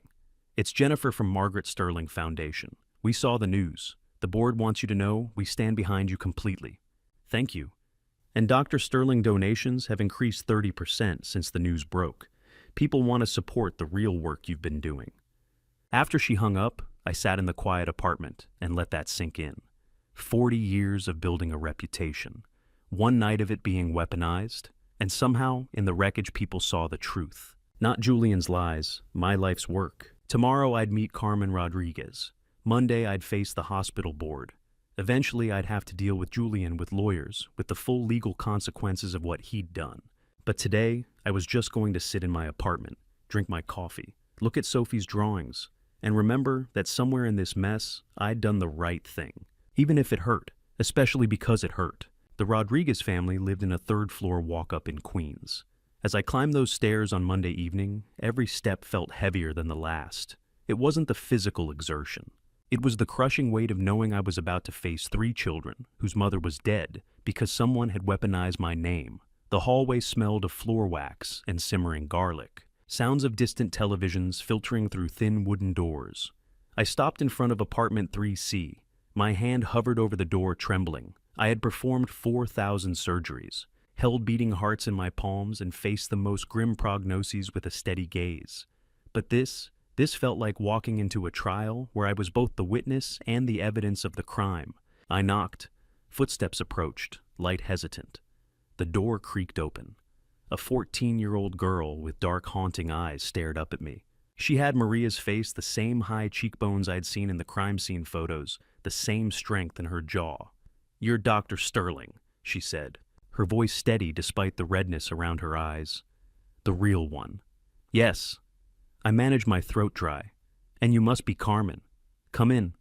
The apartment was small but meticulously kept. A mismatched sofa sat against a wall covered in framed photos of a woman laughing Maria at a picnic.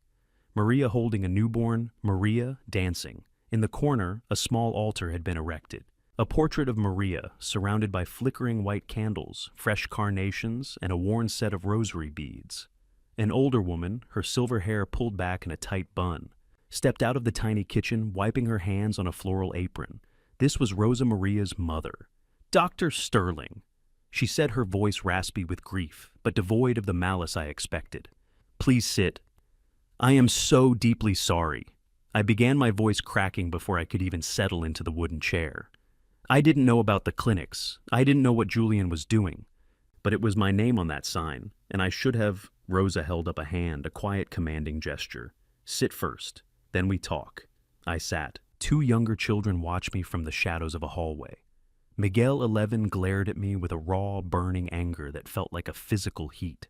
Little Isabella, 7, clung to a tattered stuffed rabbit, her eyes wide and confused. This was the family my son had dismantled for the sake of a profit margin. Miguel spoke first, his voice sharp. "Did you know your son was a liar?" "No," I said softly, meeting his gaze. "I didn't talk to my son much. We weren't close." "Why?" "Because I made mistakes as a father, Miguel. I wasn't there enough when he was young. He grew up angry at me, and he turned that anger into something selfish. But you're a good doctor. You save people." "I try. I've been a surgeon for 40 years. Carmen leaned forward, her eyes searching mine. "Could you have saved our mom?" The question felt like a scalpel to the chest. Yes. The symptoms she had, the chest pain, the shortness of breath, any competent doctor would have run an EKG. It would have shown the blockage immediately. A simple procedure could have fixed it. "She should be here, Carmen." Little Isabella crept closer, her voice a tiny whisper. "Why didn't Mommy go to your hospital?" "Because my hospital is very expensive, sweetheart. And your mom was trying to take care of you with the money she had. She went to that clinic because she saw my name. She thought it would be safe." I looked at Rosa, my vision blurring. "And I am truly, truly sorry." "Sorry doesn't bring her back," Miguel snapped. "Miguel," Rosa warned gently. "No, he's right," I said. "Sorry fixes nothing, but I want to do something. Not for Julian and not for the courts. For you." I pulled out a thick envelope. "I've established a trust fund for the three of you. It's through the Margaret Sterling Foundation. It's for your education, your health care, your housing. $500,000 divided equally." Rosa gasped, her hand flying to her chest.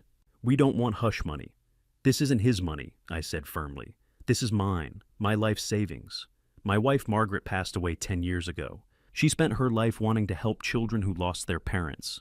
I think she would want me to help you." Rosa looked at the altar, then back at me. "Dr. Sterling, you are not your son. That you came here, you climbed those stairs, you looked these children in the eye. That takes a kind of courage he doesn't have." She reached out her hand, calloused and warm, and touched my arm. "We accept your help, not because we want the money, but because Maria would want her children to have a future." Then she said the words I didn't think I deserved to hear. "And Dr. Sterling, I forgive you." The sob escaped before I could catch it. "You have nothing to forgive me for." "I forgive you for carrying a burden of guilt that isn't yours," she whispered. "I forgive you for the sins of your son, because someone needs to tell you this is not your fault." Suddenly, little Isabella climbed onto my lap.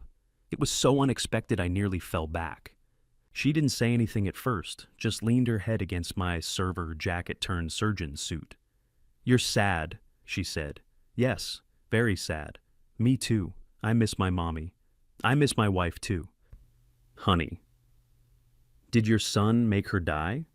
"No, she was sick, cancer, but I miss her every single day." "Maybe they are friends in heaven now," Isabella said, patting my hand. I wept then openly, in a small apartment in Queens, comforted by a 7-year-old girl whose life had been shattered by my own flesh and blood. As I prepared to leave, Miguel walked me to the door. The anger in his eyes hadn't vanished, but it had softened into a weary curiosity. "Will you come back and see us?" "Do you want me to?" Carmen answered for him. "We need good examples, doctor, of what a man is supposed to be. Our father left before Isabella was born. Mom raised us alone." She paused, her voice trembling slightly.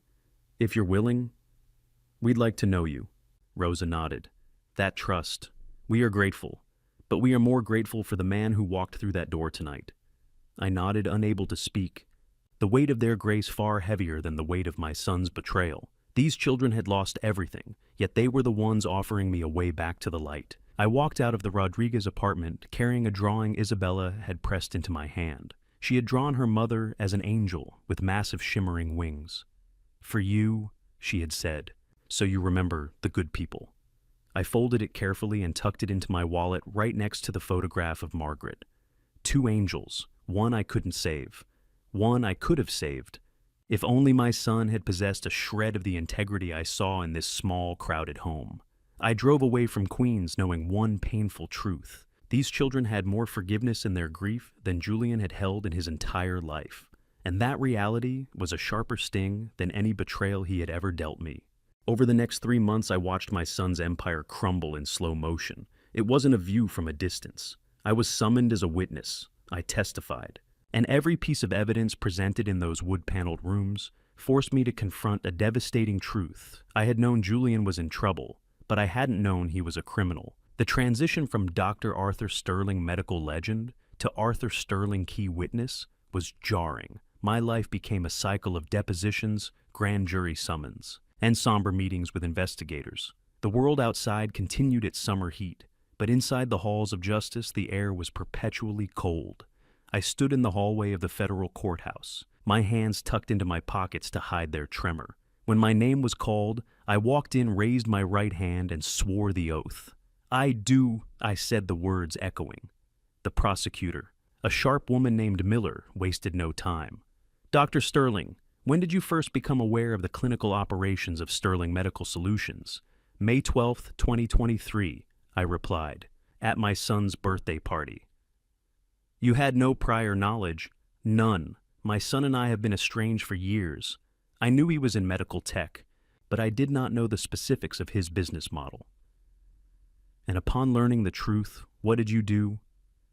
"I reported it immediately, to the hospital ethics committee and to the police. Even knowing your son would face criminal charges." I paused. I looked at the jurors, ordinary people looking for the truth. "I am a doctor," I said, choosing my words with surgical precision. "I took an oath. Primum non nocere. First, do no harm. My son was harming people. I had a moral and professional obligation to stop him, even if it meant destroying his life, especially because he is my son. He used my name, my reputation, and my life's work to facilitate this deception. That makes me responsible for stopping it." The defense attorney for one of Julian's associates stood up. "Dr. Sterling, are you aware your son told his colleagues and investors that you were deceased?" A heavy silence fell over the room. I became aware of that fact the same night I discovered the clinics. "How did that make you feel, Doctor?" "Objection, relevance," Miller barked. "Your Honor," the defense countered. "This goes to the witness's state of mind and the bias in his testimony. Overruled, the witness may answer."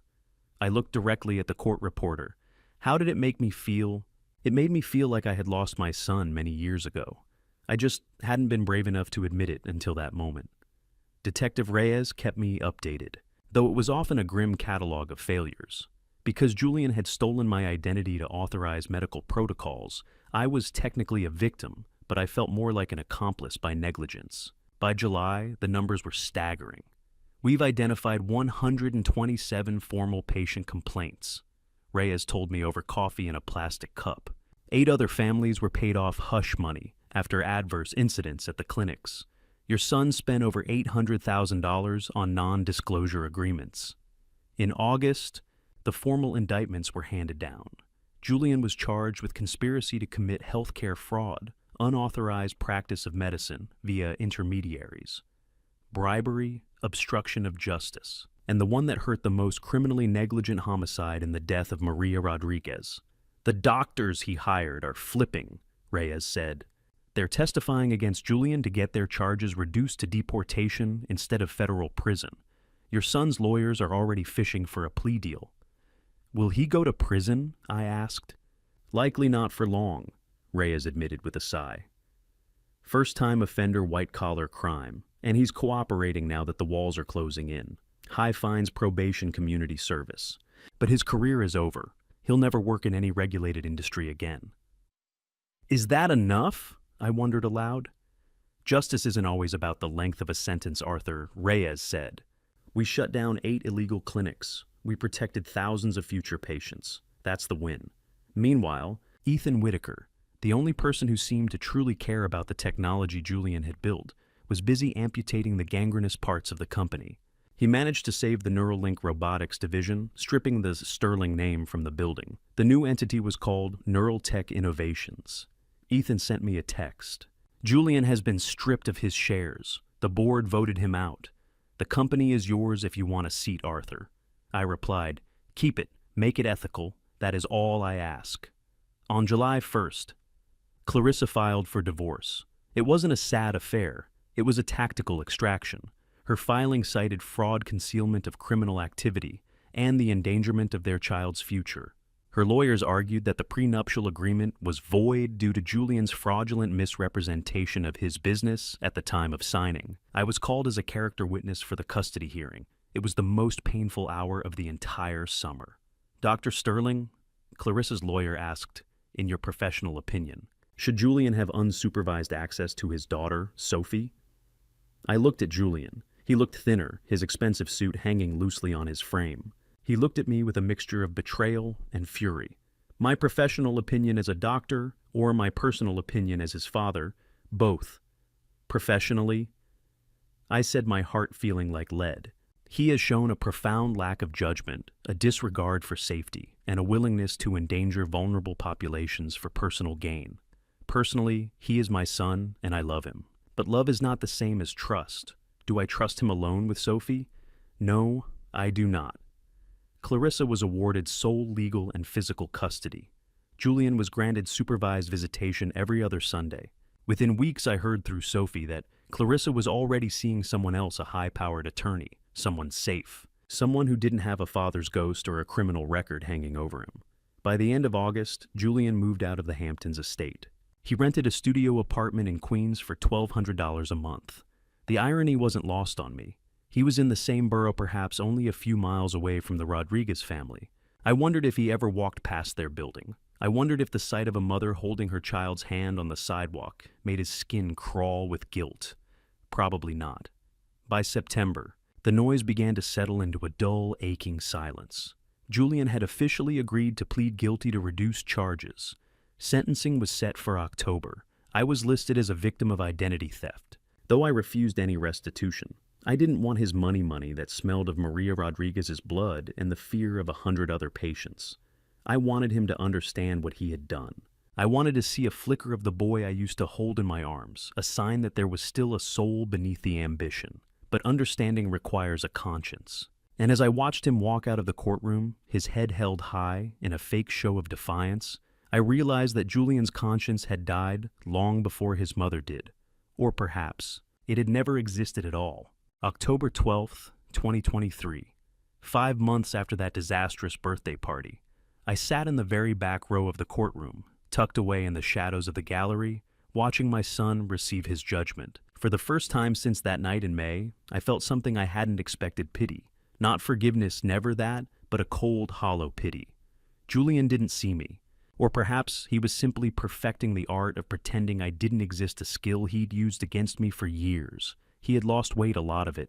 The expensive, tailored suits had been replaced by a cheap, ill-fitting charcoal jacket from a discount warehouse.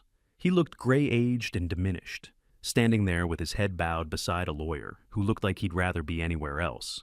The judge, a man with a voice like gravel grinding on stone, began to read the verdict. Mr. Julian Sterling, you have pleaded guilty to medical fraud, conspiracy, and obstruction of justice. These charges were reduced from criminally negligent homicide due to your cooperation with federal authorities. However, the judge paused, his eyes narrowing. Your actions caused immeasurable harm to vulnerable communities. You traded human safety for a balance sheet. The room was silent. I could hear the faint ticking of the wall clock. I sentence you to 18 months of probation, the judge continued, a fine of $250,000, and 1,000 hours of community service. Furthermore, you are permanently barred from serving on corporate boards or holding any licenses within the medical device industry. Your professional reputation is in ruins, Mr. Sterling. That may well be punishment enough. The judge leaned forward. You will complete your community service hours in a healthcare setting. It is the belief of this court that you should serve the very types of people you exploited. You have 30 days to begin. When asked if he had anything to say to the affected families, Julian cleared his throat. I am sorry for my mistakes. he said, his voice thin. I thought I was providing affordable care. I was wrong. My mistakes, I thought. Even now facing a federal judge, he was hedging. He wasn't owning the malice. He was painting it as a lapse in judgment. I slipped out of the courtroom before the bailiff could dismiss the assembly. I didn't want him to know I had witnessed his final stripping of dignity. By November 1st, the irony of the universe decided to sharpen its blade. The hospital administrator at Memorial called me into his office. Arthur, I need to tell you this before you hear it on the floor. We've hired a new entry-level staff member in hospital services, Julian Marcus Sterling. My stomach tightened into a hard knot. Julian. He applied using his middle name. HR didn't make the connection until this morning. He needs the job to satisfy his probation and the community service requirements. We are a teaching hospital. We frequently take court-ordered placements. The administrator looked at me with genuine concern. If you're uncomfortable, Arthur, we can transfer him to a satellite clinic. No, I interrupted, my voice flat. If he wants to work here, let him. Let him see every day what a real hospital looks like. Let him file the records of successful surgeries and ethical treatments. Let him mop the floors I walk on. Perhaps he'll finally learn the weight of the name he tried to steal. A week later, I was walking through the medical records wing on the basement level. At the far end of the corridor, I saw a man in faded hospital scrubs, pushing a heavy cart of patient files. It was Julian. We stopped 10 yards apart. The air between us felt heavy, charged with all the words we had shouted and all the silences we had kept. His face was a chaotic map of shame, anger, and a desperate lingering resentment. My face remained a mask of stone. Dad! He started, his voice cracking. I didn't stop. I kept walking, my footsteps echoing against the linoleum. Dad, please. He followed me for a few steps, the cart rattling behind him. I stopped, but I didn't turn around. Do not call me that here. What am I supposed to call you then? Dr. Sterling, I said, my back still to him. Or nothing at all. I walked away, leaving him standing in the middle of a hallway filled with the histories of people he would never be skilled enough to heal. Over the next month, Sophie became my only window into his new, shrunken world. She visited him on his supervised Sundays and reported back to me with the brutal honesty only an 8-year-old possesses. Daddy's apartment is so small, Grandpa. Ah, she told me while we made pancakes one Saturday. And he has a new cat. He named it Hope. The irony was almost painful. Does he ask about me, Sophie? He asks if you'll ever forgive him. I told him I didn't know. Will you? I don't know either, sweetheart. Another time she mentioned him crying when he spoke about her grandmother Margaret. He says he wishes she was here to help him. He says he misses her. I thought of Margaret. She would have been heartbroken, yes, but she was the daughter of a judge. She believed in consequences as much as she believed in love. She would have stood by the truth, even if it meant watching her son fall. He says he sees you at the hospital sometimes, Sophie added. I know. Do you talk to him? No. Why not? You're both sad. Isn't that a reason to talk? I looked at her innocent face and wished the world was as simple as she wanted it to be. But sadness isn't a bridge. It's just a symptom. Trust is the foundation, and Julian had dynamited ours into dust. Marcus Whitaker sent me a brief update later that month. Julian asked about you last week, asked if you were healthy. I told him yes. He just said good and went back to work. He's bitter, Arthur. He complains about the labor, but he shows up on time. Only because the shadow of a prison cell is hanging over him, though. Not because he wants to be there.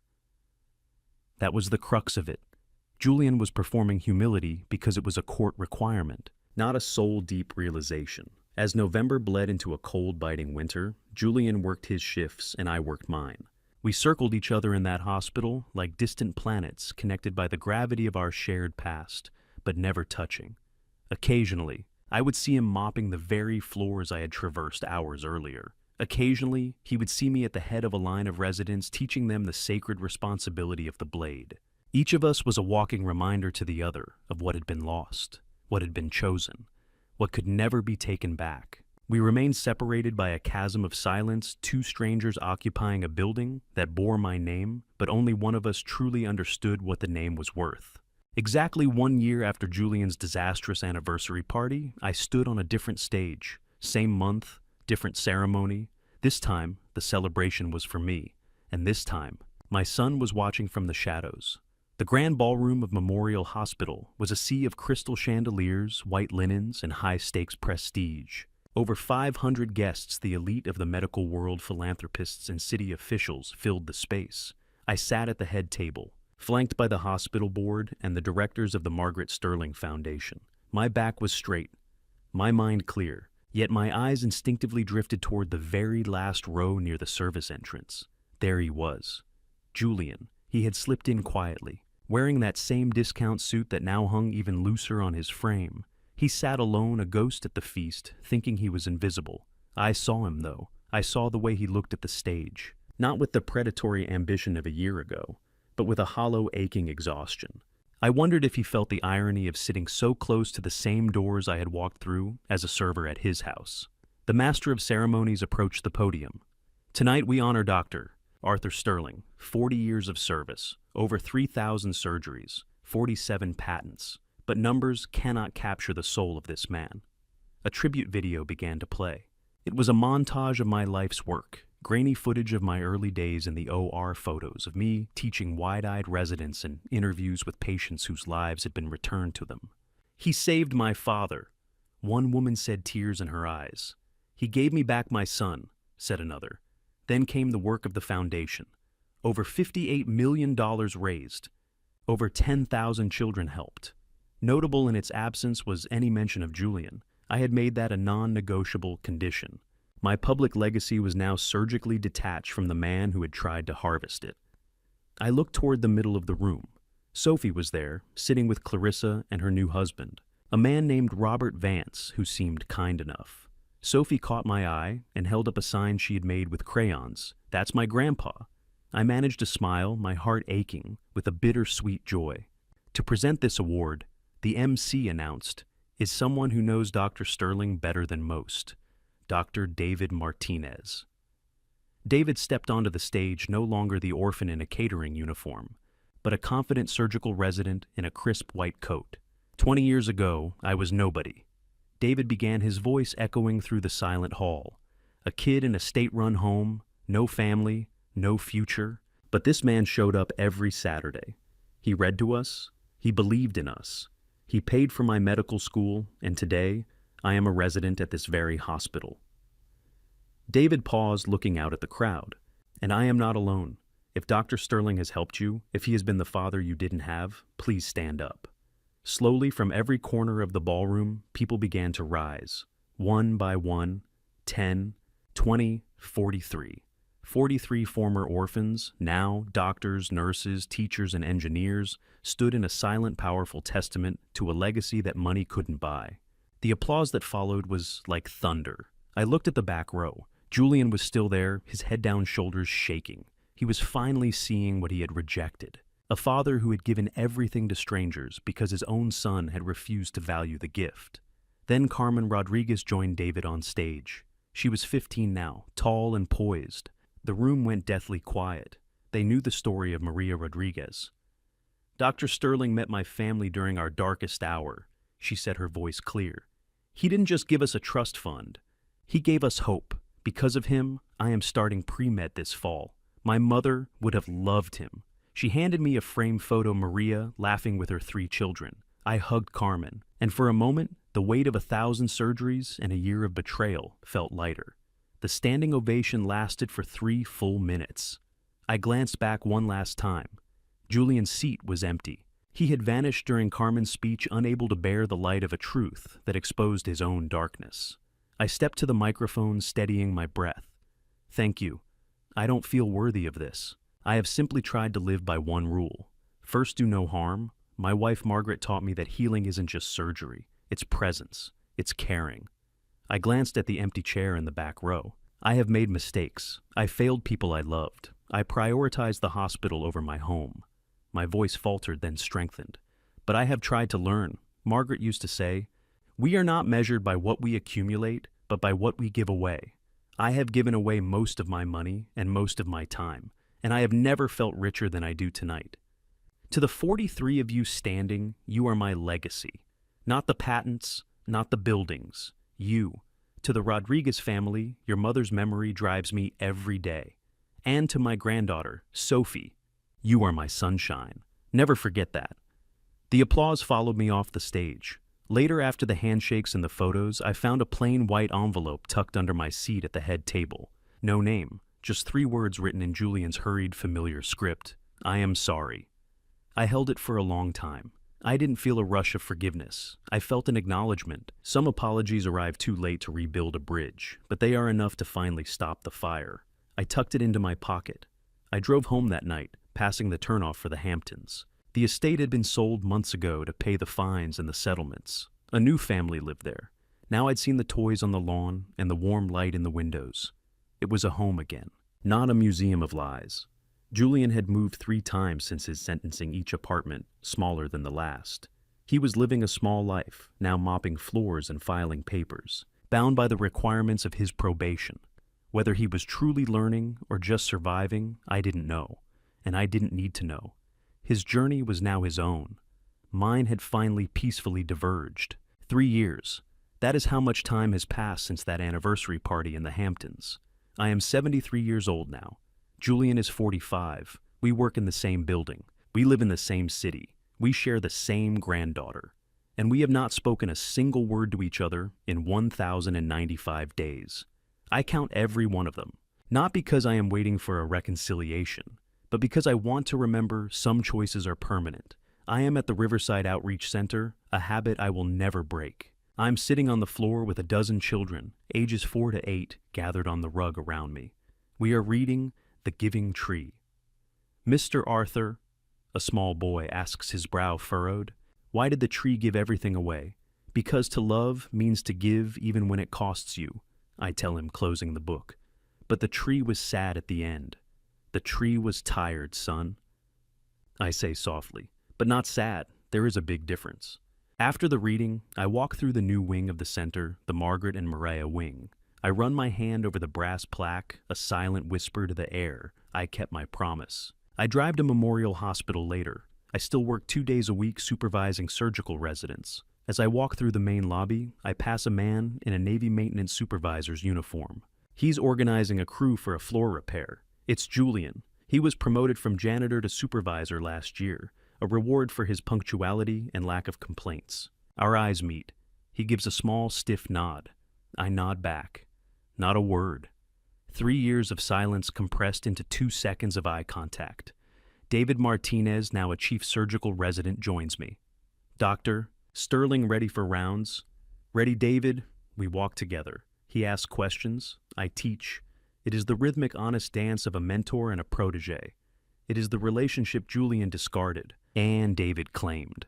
A father-son bond forged in work and integrity rather than blood and expectation.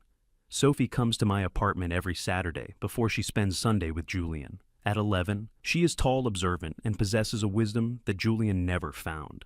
"Daddy still has that cat, Hope," she tells me while we look at her school projects. "He says he's sorry for making you sad. He works hard now, Grandpa. He's very quiet." "Does he still ask about me, Sophie?" "He asks if you'll ever forgive him. I told him I didn't know. Will you?" "I don't know either, Sophie." Through Ethan, who still manages neural tech innovations, I hear the practical details. Julian finished his probation last year. He pays his rent on time. He lives alone in that studio in Queens. Clarissa has moved on completely. She's remarried to a lawyer named Robert Whitaker, and they have a toddler now.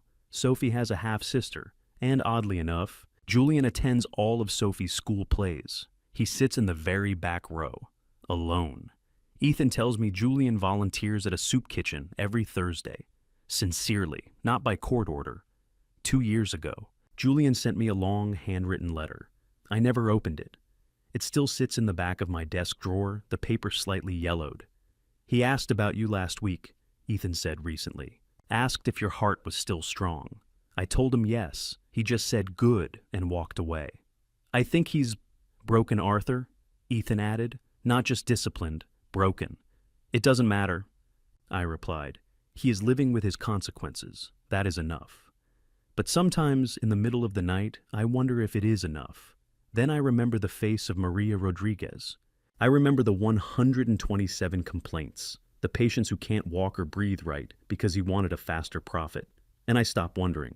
This past Saturday, I visited Margaret's grave. I brought purple irises, her favorite. I sat on the stone bench nearby, talking to her as I always do. Margaret, you'd probably tell me to forgive him, I whispered. But I can't. I've tried. I just can't. The sound of a car door made me turn. It was Julian's old Honda parked 10 yards away. He stepped out holding a bunch of white lilies. He froze when he saw me. The silence stretched long and uncomfortable. I didn't know you'd be here, Julian said, his voice sandpaper rough. It's Saturday. I'm always here on Saturdays.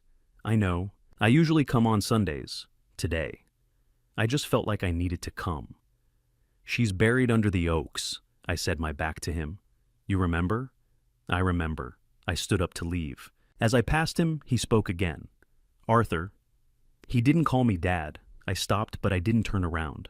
I just wanted to say, Mom would be ashamed of me. I know that now. Yes, I said. She would be. Are you happy, Arthur, without me? I turned to face him then. The sun was setting, casting long shadows across the headstones. Yes, I said firmly. I am. Without you in my life, there is peace. There is no looking over my shoulder for the next lie. There is no weight of your expectations. I am happy. Julian flinched as if I'd slapped him again. I'm sorry. I hope you find your peace, Julian, truly. But you won't find it through me. Will you ever? No. You didn't let me finish the sentence. I know what you were going to ask. I interrupted. The answer is no. Some doors once closed stay closed. I wish you well, Julian, but I wish you well from a great distance. I began to walk away. I am still your son. He shouted after me, his voice echoing through the quiet cemetery. I didn't turn back. I kept walking toward my car, because he isn't. Not in any way that matters. DNA makes a biological connection.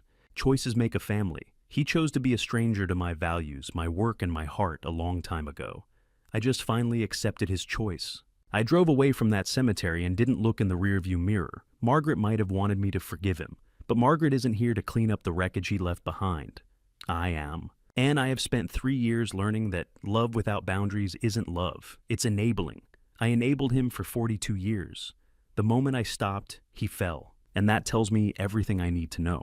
Sitting alone, I realize God tests us through those we love most. My life is a family story of surgical precision, but domestic failure. I loved without boundaries, unknowingly fueling a massive family betrayal. My advice: do not be like me. Don't wait 40 years to realize that providing isn't enough. You must demand integrity. My silence was the oxygen for Julian's lies. This family story proves that while blood binds us, only character sustains us. I've learned that the ultimate act of love is letting someone face their own wreckage. In every family story, there is a line between supporting and enabling. I crossed it, resulting in a family betrayal that cost a life. This family betrayal taught me that forgiveness is for the repentant, but distance is for the wise. Character is destiny, and some wounds simply cannot be stitched back together. What are your thoughts on family boundaries?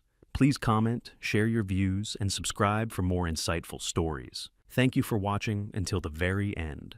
Warning: future stories contain fictional elements for educational purposes. If these deep reflections aren't for you, please feel free to explore other content.